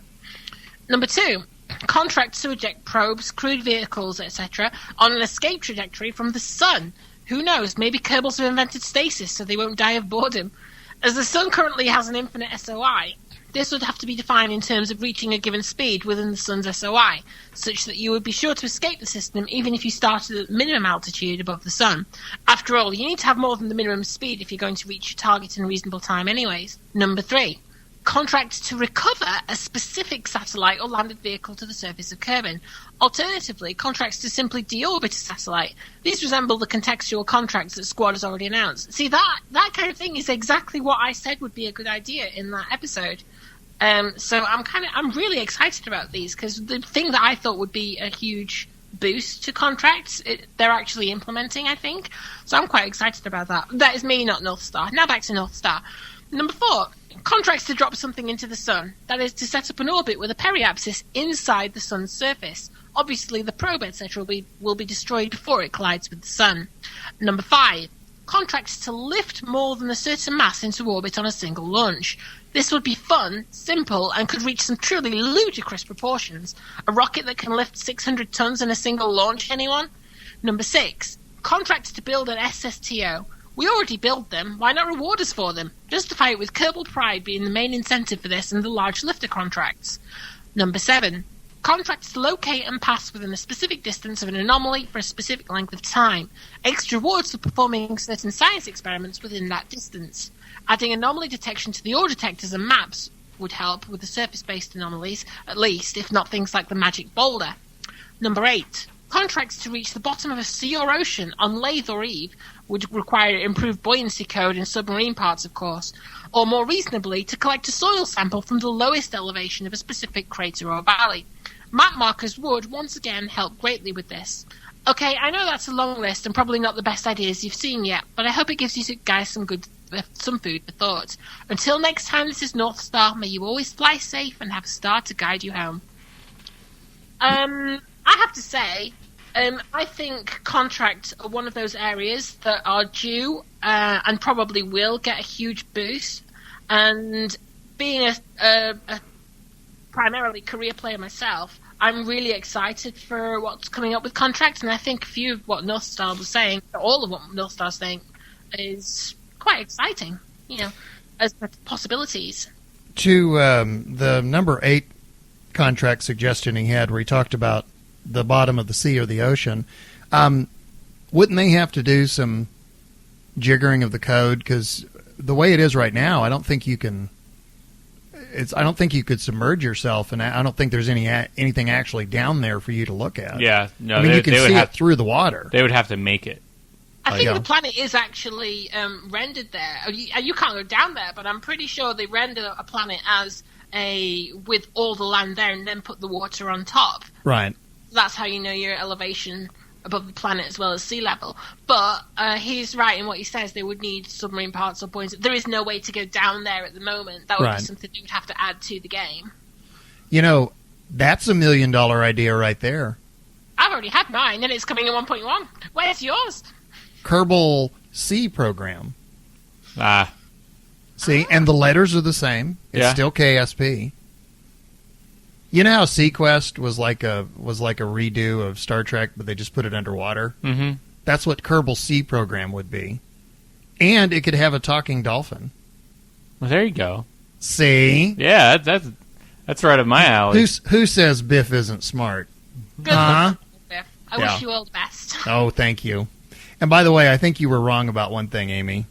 What? When you talked about being really excited and you said that that was me, that wasn't North Star. I'm pretty sure North Star was excited about you being excited about that. So. Yeah. I'm pretty sure I'm excited about North Star being excited about me being excited about his excitement. And on and on and on. Well, our next letter is an audio letter and introduced by Nos. You're going to throw that on me? You're going to put this on me? Okay, it says right there. Yeah, okay, all right. Introduces audio letter. All right, so the next letter comes from Skiren. We're not professionals. Hi, Biff and Nos. Thank you for reading my letter last week, especially for the part with the launch clamps. I was rolling on my bed in tears of joy because I had the exact same problem when writing the letter. I ended up Googling the word. Maybe that's why I used the word 3 times in the letter. Listening to you struggling, I want to scream and yell. Continue reading one more sentence, I wrote it just down there. I really like that you take the letters as they come, without reading them first. Regarding your question where I'm working abroad, I am currently based in Turkey and doing, well, let's say my job is to do something you can also do in KSP. Regarding Biff's other question from last week, I think you are a typical player. We always hear these great tutorials and explanations from players like FreeTOS or North Star with lots of background knowledge and information. But I think they are more of a rare phenomenon. I talked to players who made their first interactions with the principles of spaceflight with Kerbal Space Program, and usually they totally fail to achieve a straight launch or a survivable suborbital trajectory within the first hour of gameplay or so. I guess the biggest part of the community are players that understood the basics of the game and can navigate their way through the Kerman system in a more or less subtle way. I sometimes hear people, especially Biff if I recall correctly, mention that despite playing the game for a certain amount of time, they still struggle with rendezvous or other basic navigational tasks, whereby other players manage it within very short time. I can tell you this is totally normal. Not all players make their first contact to real physics spaceflight with this game. I started about 10 years ago with Orbiter Simulator, where the calculations and trajectories are displayed mainly in numbers or 2D graphics. Imagine having to learn the rules in physics with real scale settings and without 3D graphical displays showing your trajectories. It has its very own unmerciful way of telling you how complicated space travel can be. Sometimes, after another failed course correction, while drifting away into outer space and analyzing the numbers displayed on the 2 MFDs, and reading long PDFs explaining these MFDs, I spaced out and dreamed of a game that graphically showed me why I just lost another crew to Isaac Newton's diabolic laws of physics. With Kerbal Space Program, this dream became reality. Within the very first days, it answered so many of my questions I've been asking myself for years and explained so many things I didn't fully understand to that point. Being dropped into the game so much easier than Orbiter, I immediately felt at home and got the basics of the game within very short time. I am sure many other players also got into KSP from other spaceflight simulations or games and so got off with a head start. I still also do not consider myself an uber-level player. There's plenty of stuff still for me to do and to learn, and I really learn new things every time I play KSP or Orbiter. By the way, Skiron, or Scaron, is the Greek god of the northwest wind and also an M6 heavy corvette at X3 Terran Conflict and Albion Prelude, one of my favorite games.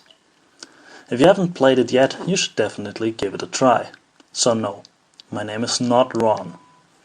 Fly high, fly fast, Skiron. I'm glad he did the shout out to X3 because I've mentioned before that there was about 3 months where that game ate up every waking moment of my life. Although, you remember I mentioned in the last podcast that I thought about objects that just floated in space and weren't moving? That's how they act in X3. Is there's no orbital movement at all. Everything just literally floats, and you can bring things to complete stops. So I have no idea what X3 is. Oh, it is a great game if you throw out the fact that it's not, physics based. It's an open world space game where you can jump from multiple systems, and you can trade, you can fight, you can create an entire network of businesses. Entire trading networks. You can create a fleet of warships. It's a massive interactive sandbox. Kerbal is a massive physics sandbox, but X3 is an amazing game, and I really thoroughly enjoyed it. That was a great letter. What did he say? It's Skiron? Yeah. Okay. Yeah, Skiron. Amazing letter. I do not have to imagine how difficult Orbiter Simulator was, because I tried it when it first came out. No thanks. Well, you know how Kerbal has a steep learning curve, but it's like a slope? The learning curve on Orbiter is basically straight up. Yeah, it's a cliff face. Wow. Yeah. Oh, I printed out. It comes with like a how-to manual, and it's about 200 or 300 pages long. Ugh. It's really? it's like every control on your ship actually does something. Nope, I'm good. Yeah, and and of course it was back to my crude understanding of space. It was like, oh, I want to go over there. Well, I'll point in that direction and burn. And then it was like I'd go off in some other direction. And why is this happening? Do you know what's really, really bad? What? As soon as you said, this is honest truth. As soon as you said the learning curve was straight up, everything in there does something, and it's extremely difficult, the first thing I thought was, I need to have a go at this. Yeah. Yeah. Yeah. No, that Amy. That is your nature. Can't help it. Let me guess, you're a huge fan of 50 Shades of Grey, right? I've not read or seen it. I've been advised to avoid it. You love the abuse, don't you? I love abuse, but I don't know what 50 Shades of Grey is about. Well, let's stop there. What's the next thing we got going? What, you don't want to have another one of those conversations? No, that's no. We're good. We're good. We're good. So you don't want to go there? No, I want to go somewhere else. Where can we go? I don't know. What time is it? It's time for the tweets. Tweets. Time for the tweets. We have to have Amy do that too. Oh, okay. It's time for the. It's time. I've avoided this so far. When I was fake Biff, I made Fritos do it. Okay, well you have to do the tweets part then. All right, okay, go on. I will. All right, we're just going with it. It's time for the tweets. Tweets. Time for the tweets. Tweets.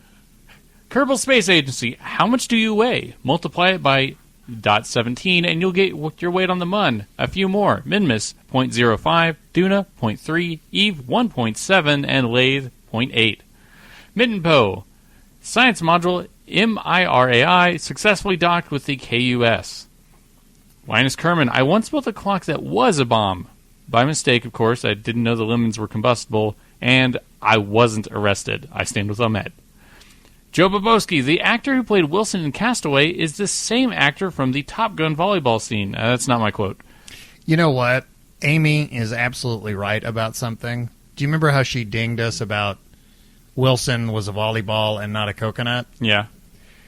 When I first saw that tweet, I thought, that's ridiculous because Wilson is a coconut. I told you. And then I had to go, oh, wait a minute. Wilson is a volleyball. Where is Wilson anyway? Here's Wilson. I know nobody else can see it, but you can. Oh, it's the famous It's Wilson. Look, there's Wilson. Listen. He's been a bit absent recently. Ooh, Wilson's getting dry. Yeah. Well, that's because you probably should not have a fruit sitting on your desk for months. I mean, seriously, when we first got it, I could shake him and you could hear the I guess the coconut milk or whatever sloshing around. Wilson, you know what? Months of listening to us has dried up Wilson inside. It has dried up his heart. Next tweet, Steven C. Dellis. Kerbalcast running the line for how many times Biff sees The Martian. Line is 3.5 views in cinema, and Biff goes to The Martian to bet. I'm not going to bet real money. Now, if I do 3.5 views, does that mean I walk out halfway through at one point? I think that's like across the 4 views that you went to.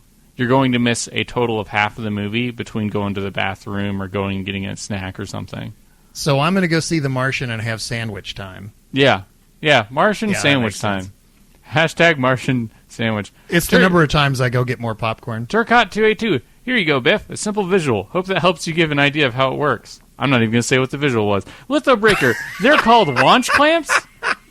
They're called launch clamps. Even Zip knows that. Mittenpo. Yeah, a new episode. Saved my boring day at work. Totally.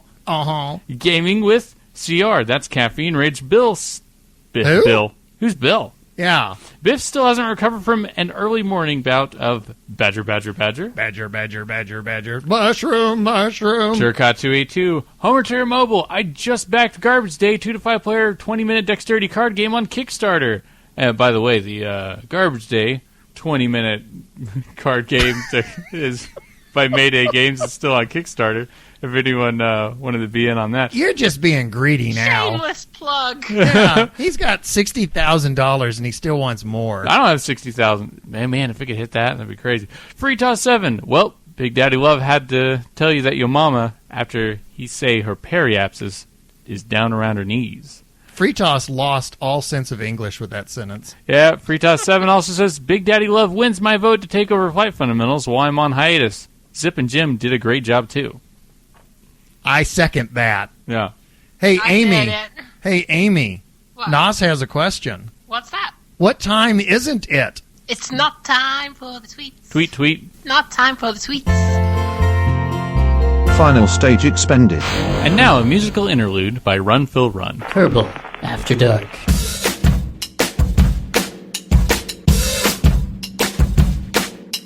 Jim Lovell was on Apollo 8, which was the first mission to ever leave. It was the first time human beings ever left the Earth and went to another body in space. So they went around the men, and they did it without the lunar module. So it's a good thing what happened on Apollo 13 did not happen on Apollo 8. But that was a very risky mission going around the man with just one engine. But I remember meeting him. And that net kind Obama's contact high you can get. I was walking around for a week saying, Homer to your mobile. Homer to your mobile. Homer to your mobile. I have a copy of the book, A Man on the Man. Homer to your mobile.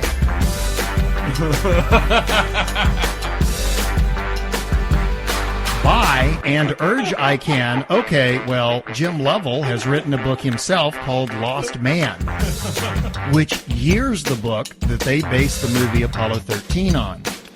I get out this hardcover Man in the Man, and there's this little split second where I can see his baseball. Where it's like, hey, dummy, that's not my book. That's the closed captioning. You're turning red. They're gonna... Oh, man. We're probably gonna get kicked off for obscenities. Yeah.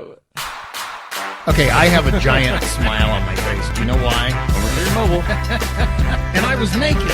Homer to your mobile. Homer to mobile. Homer to Nostromo. Homer to your mobile. Biff's a little too into it. Fly safe, everyone. And if you can't fly safe, F5. Bonus points to anyone who got that right. Yeah, and I'll witness it with these gelatinous words. Do you know what's weird? Do you know what the speech recognition software is trying to interpret with Homer to your mobile? I met Jim Lovell. Oh. Somehow or the other, I met Jim Lovell sounds like Homer to your mobile. You know what's funny is whenever that gets transcribed, you're just going to be saying Homer to your mobile over and over again. Homer to your mobile comes across as Homer to your mobile. I'm like, well, duh. Well, duh. And also, and apparently I saw his baseball. High five. Naked volleyball. Is that not hilarious? That was really good. Yeah. That's brilliant. RunPhilRun put that together. Yeah, great job. Great job, RunPhilRun. When I started... It just makes you think how those four little words have come so far to be such a big thing. And I know. Yeah. Well, I know. I tweeted out for people to say that whenever they backed Garbage Day, like on the comments, and it got to the point that people were like, what is this? What do people keep, why do people keep saying this? One thing I'm going to miss about Nos, he's got one of the best laughs. I mean, doesn't he? Yeah, his laugh is great. I realized listening to that out of context, it's like slightly maniacal. Yeah. Like I was playing like. There were times listening to that where I was looking down and I was listening and I would hear the laughter and I for some reason thought you were actually laughing. Oh yeah. And then I'd look up and you're sitting there just with like a smile on your face, but you're not laughing. So anyway. Yeah, he set the YouTube closed captioning from our very first episode. Yeah. RunPhilRun set it to music, and that music of all choices. Yeah, I don't know. It's delightfully meta. It's like beautifully in there. Have you noticed I'm never going to live that down ever? It's like the day I announced that I can't stand that. It's like everyone went, "Oh, fresh meat, raw meat." You gotta get them to start thinking you like it, and they won't do it anymore. Yeah, I've noticed on Twitter when it's like a really boring day, people go, "Ooh, let's mention She Who Must Not Be Named to get Biff all revved up." Yeah, that'll be entertaining for an hour or so, and then I'm like, let's hit that hornet's nest. Yeah, let's smack into that. RunPhilRun, thank you so much. A lot of work obviously went into that. I will say, even though I kind of rolled my eyes when the music started. As it went on, I don't know if this is a compliment or not, I couldn't imagine any other music behind it. Yeah, no, it was... So, props to you, sir. I don't recognize that music. Oh, you didn't? No. That's Shake It Off by She Who Must Not Be Named. I've only ever heard that scary evil version that you linked me to. Oh, okay. Well, that was bad enough. No, if you get... let's just say that the original version can sterilize frogs at 20 yards. Right, I'm glad I'm avoiding it then. There's a Doonesbury reference for somebody. Let's move on now. It is time to bring in our good friend Jay Arthur and this week's Kerbal 101. Howdy, and welcome back to class. Last week we broke down the basics of the game, covering game modes and the KSC. This week we're going to have a look at launch profiles, specifically how to achieve the most effective and efficient launch profiles. While the ideal launch profile will vary from design to design, the variations are very small in all but the most awkward designs.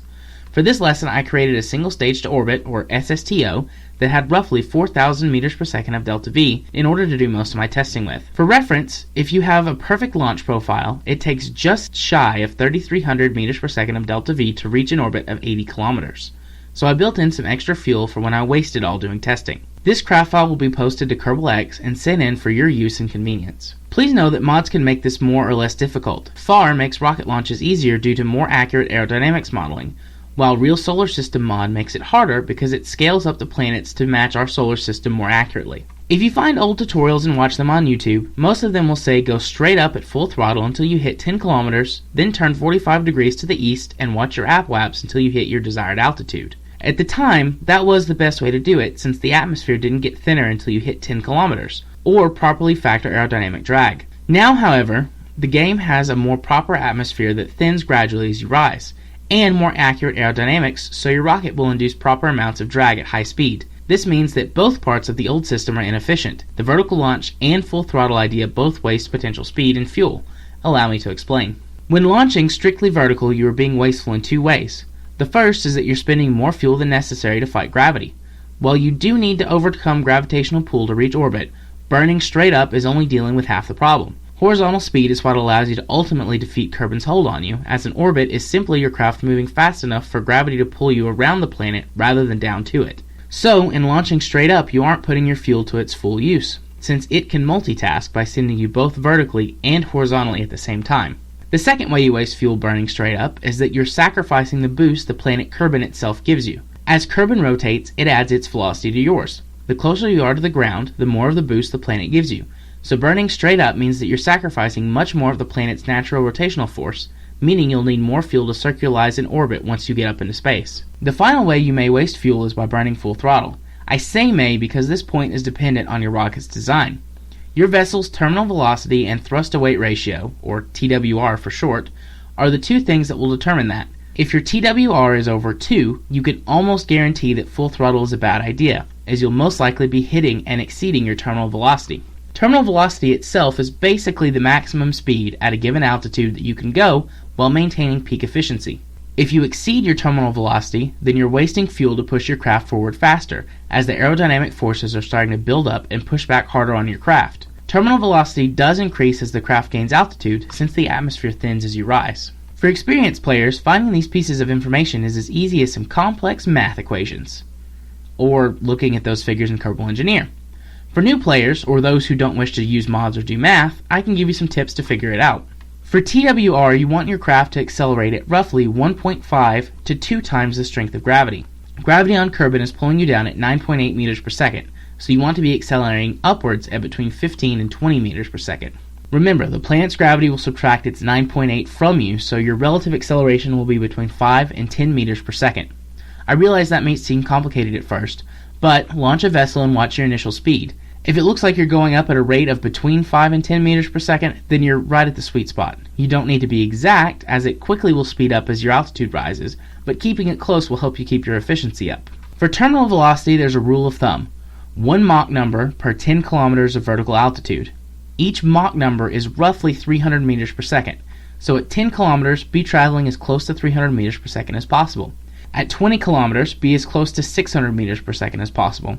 At 30, 900, and so on and so forth until you hit 70 kilometers, at which point the atmosphere no longer has any impact on you.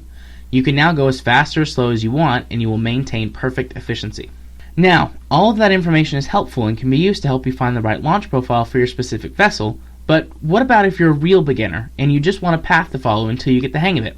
Well, I've got you covered there too. After a lot of testing, some on stream and some off, I went through about a dozen different launch profiles to find the best one, and actually came up with 2 possibilities. The easiest and third most efficient solution I found is actually my own standardized launch profile. Upon launching, you almost immediately turn 5 degrees to the east, which is to the right if you leave your rocket in the default position in the vehicle assembly building. Then follow the procrade marker, which is the yellow marker with the dot in the middle, not the X. If you're pointing toward the X, you're thrusting at the ground, and will not go to space today. Check the map periodically to see where your apoapse is, and once that marker is at the desired altitude, cut your thrusters and ride your momentum up. Then circularize your orbit once you get into space. The most efficient solution was presented to me by Unknown Spaceman. Launch vertically until your craft speed reaches 200 meters per second. Once you hit that speed, perform a gravity turn, which is what makes this method more difficult. In case you don't know, a gravity turn is when you allow a body, Kerman in this case, to naturally pull your craft downward. It keeps your craft following the prograde marker on its own, but if you have your TWR too low, then it will pull you all the way back to the planet. Dune and gravity turn also means that you aren't using SAS. If your design is not aerodynamically stable, then it will lose control and crash. Making stable rockets can be difficult even for veteran players, as we're all quite used to using SAS to save us from horrible crashes. But I digress. While your craft is performing the gravity turn, watch your apoaps on the map screen again. Once it hits the desired altitude, kill your thrusters and ride your momentum up again, then circularize as normal. As I said before, it takes roughly 3,300 meters per second of delta V to get into orbit around Kerman. If you did it perfectly, my method takes about 3,500 meters per second of delta V to reach an 80 kilometer orbit, while Spaceman's takes about 3,350 to reach the same orbit. Just to contrast these methods with how efficient they are compared to the old method, the old launch method of 10 kilometers vertical, then turning 45 degrees, required me to use almost 3,800 meters per second of delta V. The only method that I tested which was more inefficient than this was to go straight up to your desired height and then circularize. This method takes more than 4,000 meters per second of delta V because I ran out of fuel and crashed back into Kerman. So in conclusion, Unknown Spaceman, congratulations on having the most perfect launch profile. I'll be sure to put a star by your name on a board or something. In the next Kerbal 101, we take a look at the VAB and SPH and answer the question, what in the world are all those buttons and tabs for, and how do I use them? If you like, you can follow me on Twitter at JMA4707. You can watch my streams on twitch.tv/jarthur4707 or subscribe to my YouTube channel, Gaming Psychologist. Until next time, J. Arthur, signing off. All right, thank you. Again, that's J. Arthur and Kerbal 101. You know what his official nickname is, of course. Shrink! Oh, yes. Yes. We've got Corn, Shrink, Nos, Biff, what else? Chips, Velvety Smooth. Yeah. We are... Well, once someone comes on here, they get a nickname, whether they like it or not, don't they? Yeah. It's no one like... ever gets to choose their own. Yep. You know, you can take the kids out of the playground, but you can't take the playground out of the kids. Well, let's move on. Nos, you have the next segment. Drew Kerman. No, you don't. No, I don't. Drew Kerman gives us the latest reports from the Kerbal Space Agency. Hi everyone, it's Drew Kerman, Operations Director for the Kerbal Space Agency, and I'd like to take a minute to update you all on the latest KSA operations, which this week saw the conclusion of all major maneuvers to reposition active vessels as needed to carry forward ongoing missions. This means all communication satellites have been returned to optimal positions, MESCAN has resumed mapping Minmus, the Kerman Space Telescope is scheduling observing time after seeing first light, and Duna 1 has returned to orbiting Duna from Ike, where it spent the last 6 months studying the abnormally large moon. A milestone was also reached by the Asteroid Tracking Network as its total asteroid discoveries this past week exceeded 1,500. They celebrated with a video release showing all their locations available on the KSA YouTube channel. Seriously, over 1,500 asteroids, but still less than 1% of what astronomers estimate are out there. Looking ahead, the rover labs have released blueprints on Twitter and Reddit of a design upgrade for our moon rover that shaves weight while increasing the science payload, and the VAB is working hard to assess the docking test probe, stored away since May, for launch possibly later this month or early October. Next week, Duna 1 will also begin studying the upper atmospheric reaches of the red planet. If you want to keep up to date, be sure to look up the Kerbal Space Agency on Twitter. As for me, I need to work on a cool sign-off phrase. I think that qualifies as a cool sign-off segment. I know, I'm thinking, KSA, out! And like a mic drop. I would like for him to end every week with, I'm trying to think of a good way to end this. You know? Or like, you remember... a new way of not signing off. Yeah. Well, you remember how Monty Python sometimes would end sketches by just dropping a 10-ton weight on someone? Yeah. We could do that, and then we could play the Monty Python thing. Donk. Well, that wraps it up for Kerbalcast episode 67. You Can't Take the Sky From Me. I want to thank everybody who sent in letters and the audio letters. Yeah, a lot of them. We're getting very close to my ultimate dream, which is all we do is just introduce everybody else's audio segments. And then we just like make those canned things, so we just like hit a button on a keyboard and the next letter comes from Skiren. Yeah. Just play it. You remember a long time ago, remember when I did Mech Biff? Yeah. We should get Mech Biff back. And here's another audio. And we wouldn't even have to put that. We'll just use that every time. Haha, very funny. Haha, that was good. Here's another audio letter. Haha, that was good. That's where the gold's at. On mobile. Yeah. What would be bad is somebody'd write in and be like, you know, My dog died, and the only thing that got me through it was Kerbal. Haha, that was funny. Oh, that's so bad. We also want to thank the subreddit moderators for Kerbal Space Program and Kerbal Academy. Episode music comes to us from Professor Soap. Look for him on Facebook or at profsoap.com. And a big thank you to Ascalon for posting episodes of Kerbalcast to YouTube each week. Follow us on Twitter. It's at Kerbalcast. You can also write to us at kerbalpodcast@gmail.com. Subscribe to us on iTunes, and all episodes can be downloaded at kerbalpodcast.libsyn.com. You can also find us on Steam as Biff Aldrin and Nostromo. And Amy, give it to us again. It's Aoumi83. Spell that AOUMI83. I thought you were going to make her pronounce Patreon. Oh, yeah. if you'd like to support Kerbalcast, you can donate on patreon.com/Kerbalcast. For an instant there, I said Patreon, and then, that little echo. Did you say it right? Yeah. Did you say it right? Anyway. You'll never know. You'll never know. You'll never know. Well, stick around, folks. We're going to talk about Firefly in just a moment. I am your LMP. That's Lunar Module Pilot Biff Aldrin. Our CMP, Command Module Pilot, Nostromo. And thank you so much to Amy, our honorary mission commander. Amy, you're going to stay with us and come back for Firefly. Sure am. Okay, very good. We'll see you in just a moment. Until next time, happy Kerbaling.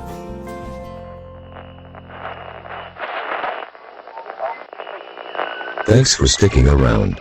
It's time for After the Credits. Or as Nice likes to call it, Kerbal After Dark.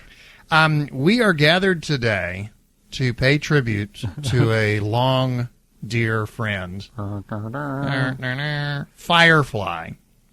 The very first, I have to be very, very careful about how I say this, because the very first episode of Firefly did not air on Fox on September the 20th, 2002. The second episode of Firefly aired on September 20th. Firefly premiered on Fox Television in the United States on September 20th, 2002. And the first episode they aired was The Train Job, which was actually episode number 2. 14 episodes, they aired 11 of them out of order, with big gaps in between. Now, were any of them in the correct spot, just none of the others were? Like, was episode 5 shown as the 5th episode aired or anything? No. Okay. I don't know the orders. I have a piece of paper in my hand, and Nos is very curious as to what it is. Yeah. I have heard for years that Fox had aired Firefly out of order and on different nights. Doing some research, it turns out I was incorrect that they did not air it on different nights. It always aired Friday nights. Yeah. Which, TV-wise, is a graveyard. Yeah. Okay, because the audience that Firefly was shooting for was probably not home Friday night. They were at parties and at clubs and going to movies, and they were not sitting at home. Thursday night is usually the golden night for TV. Right. Now, some of that is mitigated, obviously, by the ability to record and watch later. But if you're hoping to have an audience stumble across a show, that's not going to happen if they're not home. Mm-hmm. To answer your question, this is what I discovered, and this just really kind of blew my mind. Train Job, episode number 2, was the first one aired. It was followed by episode number 3, Bushwhacked, a week later. Yeah. A week after that, they followed it with episode number 6, Our Mrs. Reynolds. What? Then they skipped a week. They came back with episode 7, Janestown. A week later, Out of Gas, episode number 8. A week later, Shindig, episode number 4. The week after that, Safe, episode number 5. The week after that, Ariel, episode number 9. Then they went on a 3-week break, during which time they canceled the show, if I remember correctly. And they came back with War Stories, episode number 10. A week later, Objects in Space, episode number 14. And then, in the final insult, the last Firefly they aired was Serenity, episode number 1. It never had a chance. No. Unbelievable. Oh, I'm almost angry on behalf of Firefly. I'm angry on behalf of Firefly. This is a textbook example of how to kill a television show. Yeah, setting something up for failure.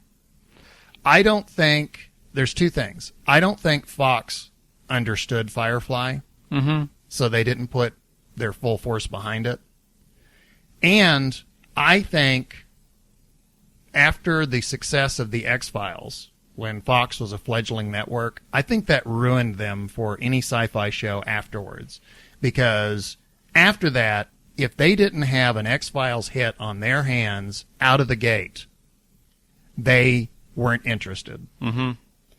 Which I think they forget that the X-Files took a while to gain the momentum that eventually turned it into the hit that it became. Most shows take that. Like, most shows need that in order to get going.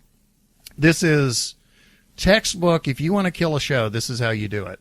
The thing is, a lot of those episodes, they feed into each other, or at least there's flashbacks to things, or there's references to things. It's all down to the character building. Oh, sure. If they're out of order, you can't build the character as it was intended to be built. Yeah, it was it was not an episodic show. Like, things carried over and had to and it was, we're talking the early 2000s, and that was not a super popular thing yet, was the overarching storyline. It was mainly episodic stuff. Right. I think it was before its time, because a lot of the time these days, especially now that you've got things like Netflix, where you've got a whole series of shows coming out on the same day, and arc shows, and shows where the series is one long... Well, I say series because I'm British, but I mean season for you guys. The whole season is one long story. That's a lot more popular and a lot more welcomed and a lot more... sellable now than it was back then, because this is predating the on-demand, a lot of the DVR. I think if Firefly was released as it is, new right now, I think it would be a lot bigger and a lot more successful than it was originally able to be. It was before its time. I have a question for both of you. The first episode that they aired was The Train Job, which was hastily written after Fox said that Serenity, they did not want to air Serenity, the pilot, first. So Joss Whedon and, was it Tim Minear? Yeah. They very quickly, over the space of a weekend, wrote The Train Job as a de facto second pilot, and that's what eventually aired. I think that hobbled the show out of the gate. What do you think? I think trying to, really put the grind on somebody to where they give them a limited amount of time to completely rewrite the introduction to the show. I don't think that's a fair shot for anybody. Amy? The feelings of the two episodes are completely different. I think Serenity grounds it as what it was. There was a lot more trauma in the backstory of the characters, the way it starts in Serenity Valley. I think The Train Job is the pilot for a show that's going to be, for lack of a better term, Monster of the Week, action-y. It's a pilot for a show that Firefly isn't, while still being Firefly. Serenity has a lot more emotion in it, and I think Serenity is the pilot that actually sells what Firefly is. Well, I'm glad you said that, because I think the thing that is missing from the Train Job, Firefly, in a way, is a show about loss. And I think the name of the ship, Serenity, is very apropos, because they have found this little oasis of serenity in a world full of loss and pain. And what Serenity, the episode, the pilot, taught us was that these were people that were living literally job to job. They were dealing with people that they didn't really want to have to deal with, but had no choice. They needed to do things just to keep flying and to keep, what was the phrase, on the raggedy edge of space. I think there was a real sense in Serenity, the pilot, that these were people that were trying to eke out a living in the midst of all of this loss. The Train Job was a lot lighter in tone, and you did not get the sense that they were desperate. Mm-hmm. And I think that, as Amy put it, I think that set the tone for a different show. The other thing is, imagine the viewers who watched The Train Job and then the very next week, Bushwhacked, Reavers, something they'd never heard of. Mm-hmm. And all of a sudden, an entire episode about Reavers. It's like I say, it just never had a chance because if you'd gone in order, you would have had the proper build-up that was intended to, introduce you to these concepts, to actually give you the dread, etc. Because you get that in Serenity right out the bat. You get from the first thing, I think it was Washer Jane is this big tough guy who's not scared of anything. And in the pilot episode, someone mentions Reavers, and he's shivering. He's like, no. And just the set, they don't go into it, but the mention of it sets you up. It gives you, the viewer, you're right there with them. You think, oh God, these must be really, really bad. But just missing all that, going straight to Bushwhacked. Oh, what are these? Are these just monsters? It just drives me mad how much is missed. So bitter. Yeah, I mean, if they really wanted X-Files, that's what they were going for, because they were going for an episodic thing, that it was just like, okay, here's the bad guy, it's a bad thing, and we'll get over it pretty soon, but right now it's real bad. I know that pilots exist for people to judge. The whole concept of a pilot is you make one episode. I'm quoting Pulp Fiction. You make one episode, you take it to the people who buy TV shows. They watch that episode. On the strength of that episode, they decide if they're going to make more. Yeah. So it's a little weird to say that you really shouldn't judge a show on its pilot, because shows don't always hit their tone right out of the gate with their pilot. Serenity is one of those rare pilots that literally hits every single note. It was brilliant. It was absolutely brilliant, and I don't understand how anybody could watch Serenity and not be just totally blown away by the brilliance and the completeness of this vision. This was a show that hopped genres. This was a show that, the characters were so well drawn from the beginning. These were fully realized characters. This was a fully realized world. All of the rules, everything was in place in the first episode. That's rare. And Joss Whedon was not some guy who wandered in off the street one day and said, hey, I want to do Space Cowboys. This was the guy that had done Buffy the Vampire Slayer and Angel.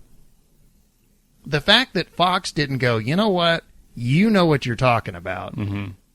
Staggers the imagination. Well, it's funny. He's always run into that, because he ran into it with the Age of Ultron. Like, he had Marvel execs really pushing him around and stuff on what they wanted in. And he always just kind of runs into that. I don't know if what he does to bring it upon himself, but he had a bit of that with Dollhouse as well. Although Dollhouse, unlike Firefly, did take a bit to get going, but he still managed to get a second season out of that. But he still came in for that, lots of pressure on what to do.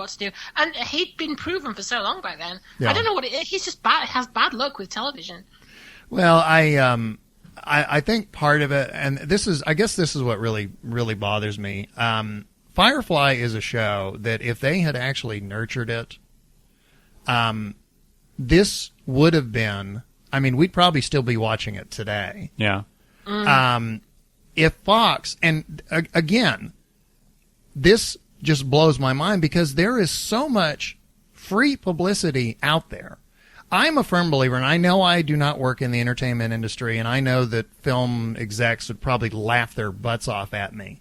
But I feel like the purpose of a promotional campaign is not only to get butts in the seats. I'm talking movies now, obviously. But to me, it's not just getting eyeballs in front of the TV sets or butts in the movie theaters or whatever. It is to educate. And imagine how many sci-fi websites that are run out of people's basements. Imagine the audience for a show like this if they had cultivated those people and if they had done an all-out blitz where they educated the public. This is a genre-hopping show. It is from a proven talent. It is unique. It is something you have never seen before. We are preparing you for what you're about to see, and now here it is. Imagine that rollout. Expanding on what you were just saying about if it was nurtured, we would still be watching it today. Let's look at what it was. It was all episodes were shown out of order with breaks in between and then cancelled unceremoniously. Yet people kept finding it. It kept being one of the top DVD sellers on Amazon. It spawned a feature-length movie, like a full proper movie from this cancelled TV show. The fans kept growing and growing and growing. It got a Blu-ray re-release, and now they re-released loads of memorabilia recently. They've got trading cards, and now these days they're about to release a full MMORPG, Firefly Online, with all the original cast. Will Wheaton's in it. This is a proper big budget game from a cancelled TV show. If all the fans are there to be able to monetize and fund something like that to the point where Fox is saying go out and do this, imagine the number of fans they would have had if Fox had actually nurtured the show, and it would have been staggering. I firmly believe, I agree with you. If this is what they've got now, if it had been nurtured in the beginning, it would have gone light years ahead. Okay, that leads me to a question. And I'm going to, Nos, you answer first and then Amy. A lot of TV shows made 13 episodes and got canceled. Yeah. Why are we still talking about Firefly this many years later? What's different about Firefly than those thousands of other 13-episode shows that got canceled? Well, we're a big bunch of geeks. Okay, well, thanks for joining us, folks. And it was something that massively appealed to us, and it was sci-fi that was more about character development than it was about being flashy. Good answer. Like that was mainly it. And that's the thing Joss Whedon is good at, is he's good at character development. Amy? I completely agree with Nas. It was an amazing character show with amazing characters, well written, and at the end of the day, a good show is a good show.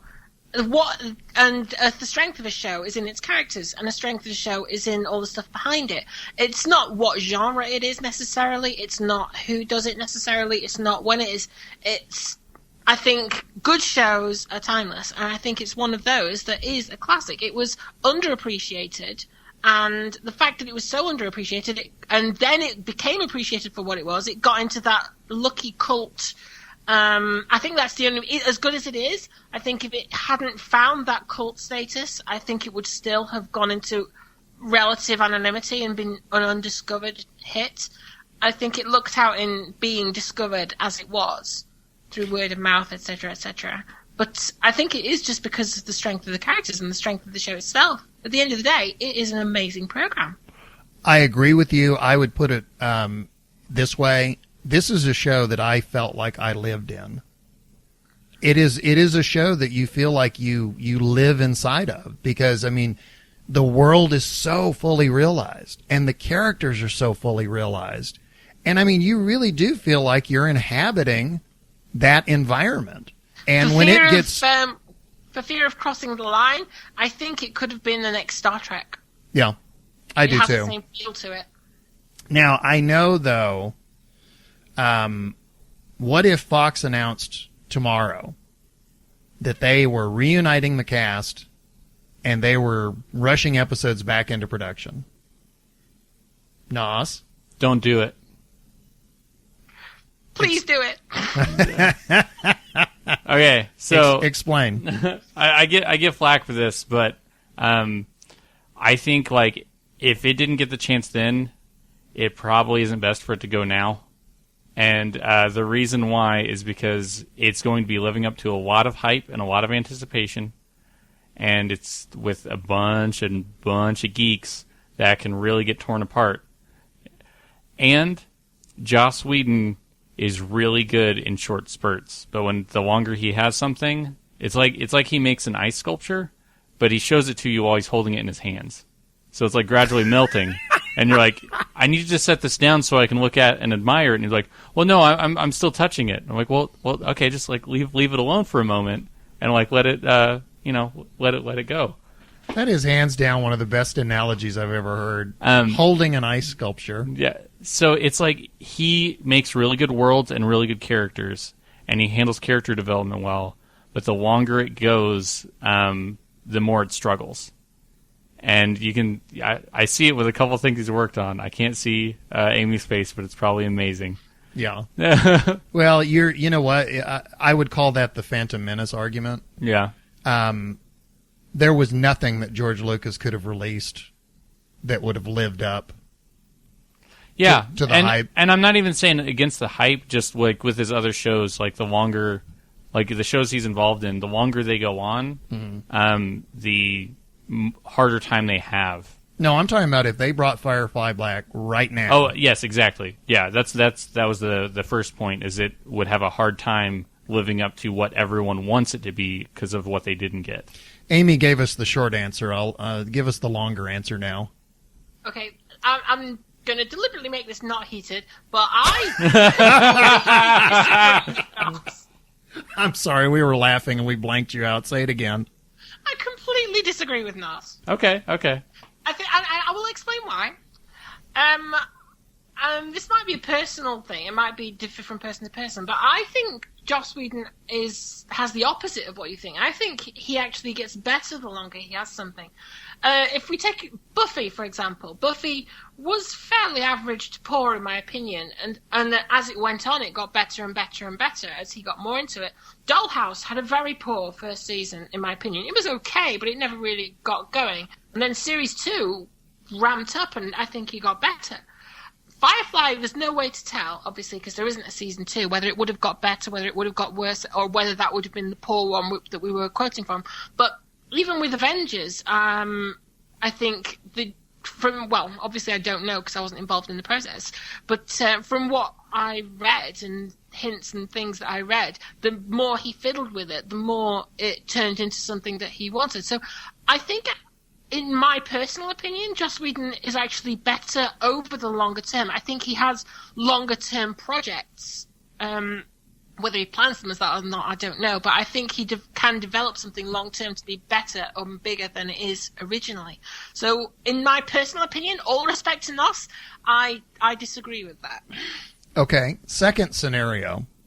Fox announces that they are going to basically air Firefly The Next Generation. Different cast, same universe. Who's writing it? Is Joss Whedon involved? I'm sorry? Is Joss Whedon involved? Is he doing it? Okay. Scenario number 2, subset A. No, he's not involved. Scenario number 2, subset C. Yes, he is involved. There's your 2 options.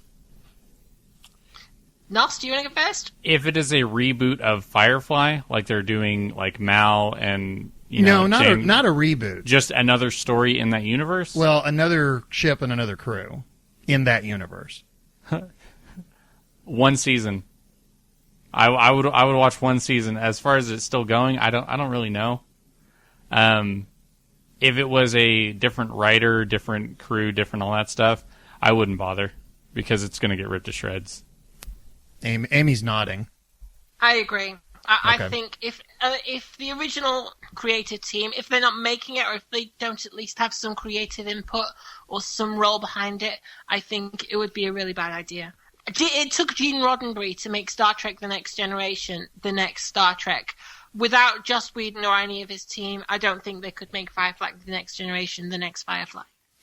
Next question. Okay, well, if they were smart, yes, they would make the second season of like Firefly The Next Generation, whatever you want to call it. Right. And they would just make the episodes in order, but number them wrong.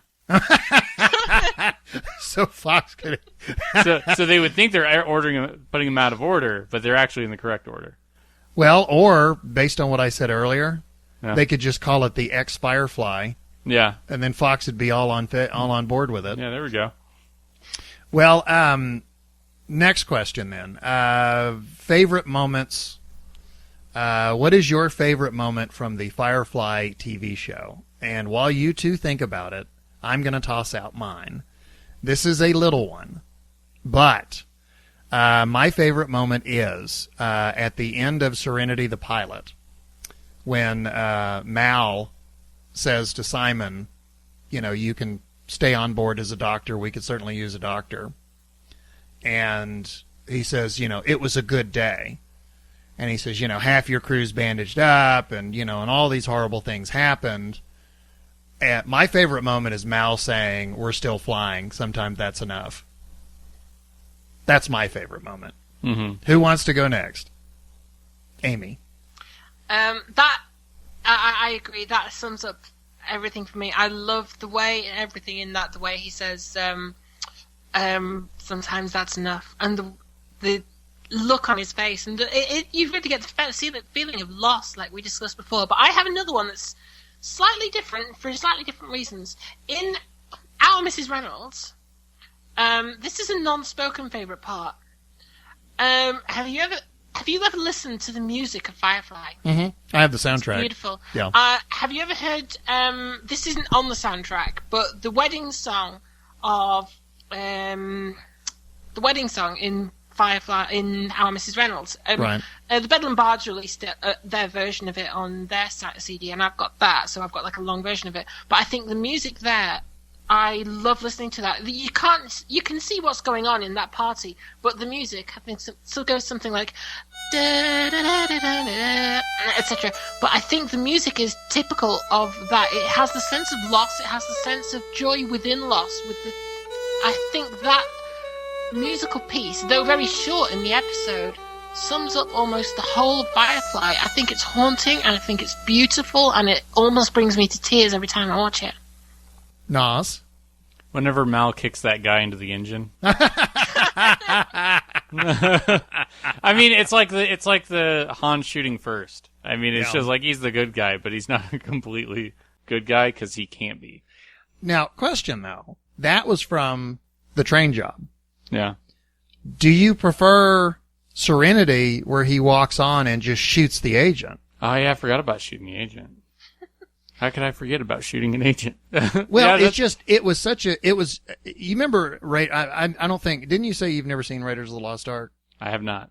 Okay, there's a scene in Raiders of the Lost Ark where the crowd parts and there's a guy standing there and he's got this massive sword. Oh yeah, I've seen that scene. Okay, you've seen that scene, and he's spinning the thing and he's, and and it's like, man, this is going to be a huge fight. And then Han Solo, I almost said Han Solo, Indiana Jones pulls out his pistol and just shoots the guy. Yeah. It is, I mean, the theater, when I saw that for the first time, the theater went bonkers. Yeah. That scene in Serenity where Mal just walks in and shoots the guy and then they chunk him out the back. I mean, to me, that was that same moment. Another scene I really liked is whenever they had to shoot something from like outside. I don't remember where it was.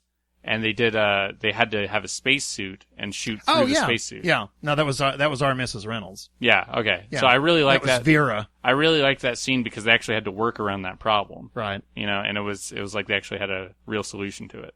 I have a question for Nas. This is on a tangent from what we're talking about, but it is still Firefly. Have you ever played the Firefly board game? I have. What do you think of it? I think it is, there's theme and mechanism. So... For theme, does it capture the theme? Sort of. I don't think in the best way, because theme-wise, do you feel like you're in that universe? Yes, but not in a good way. Like, you feel like you're scraping by, and it's like a long trudge from anywhere to anywhere, because they made a very large board. Yeah, and they've expanded it now as well, haven't they? Yeah, they have.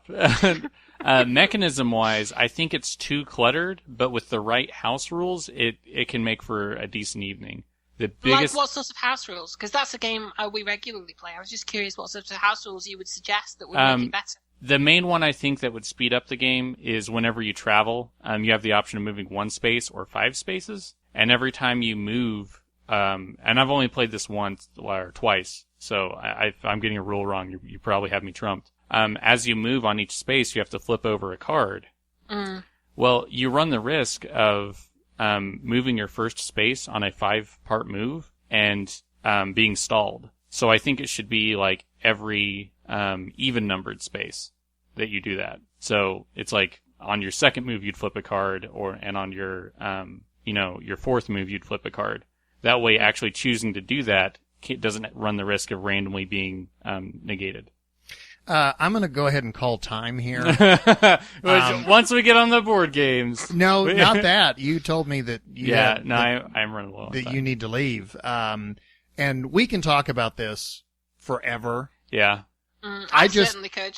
I just wanted to, express my appreciation. I have thoroughly enjoyed this show. I think I watch the entire run plus the Serenity movie every single year. Mm-hmm.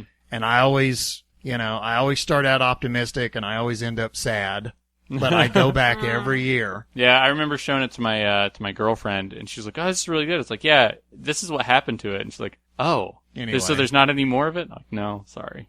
I want to keep the brown coat flag flying. Yeah. So, we miss you, Captain Tight Pants. Well, thank you, Amy, for joining us for our, memorial for Firefly. No problem. I could talk about Firefly forever and a day. And I already have. Me too. And thank you for sticking around, Nos. We will see you all again next time. That's after the credits. Joss, the man they called Joss. He wrote about spaceships and shepherds and whores, stood up to the networks and gave them what for. Fox canceled his program, but that was their loss. The creator of Firefly, the man they call Joss. Now here is what separates Firefly from other shows you're likely to see. It's meaningful and witty, and the setting's really gritty, and the theme song's about serenity. It's a little like a Western, yeah! It's a little like X-Files. It's better than Trek, and it's funnier than Shrek, and it beats out Andromeda by miles. He wrote about spaceships and shepherds and whores, stood up to the networks and gave them what for. Fox canceled his program, but that was their loss. The creator of Firefly, the man they call Joss. Dongma.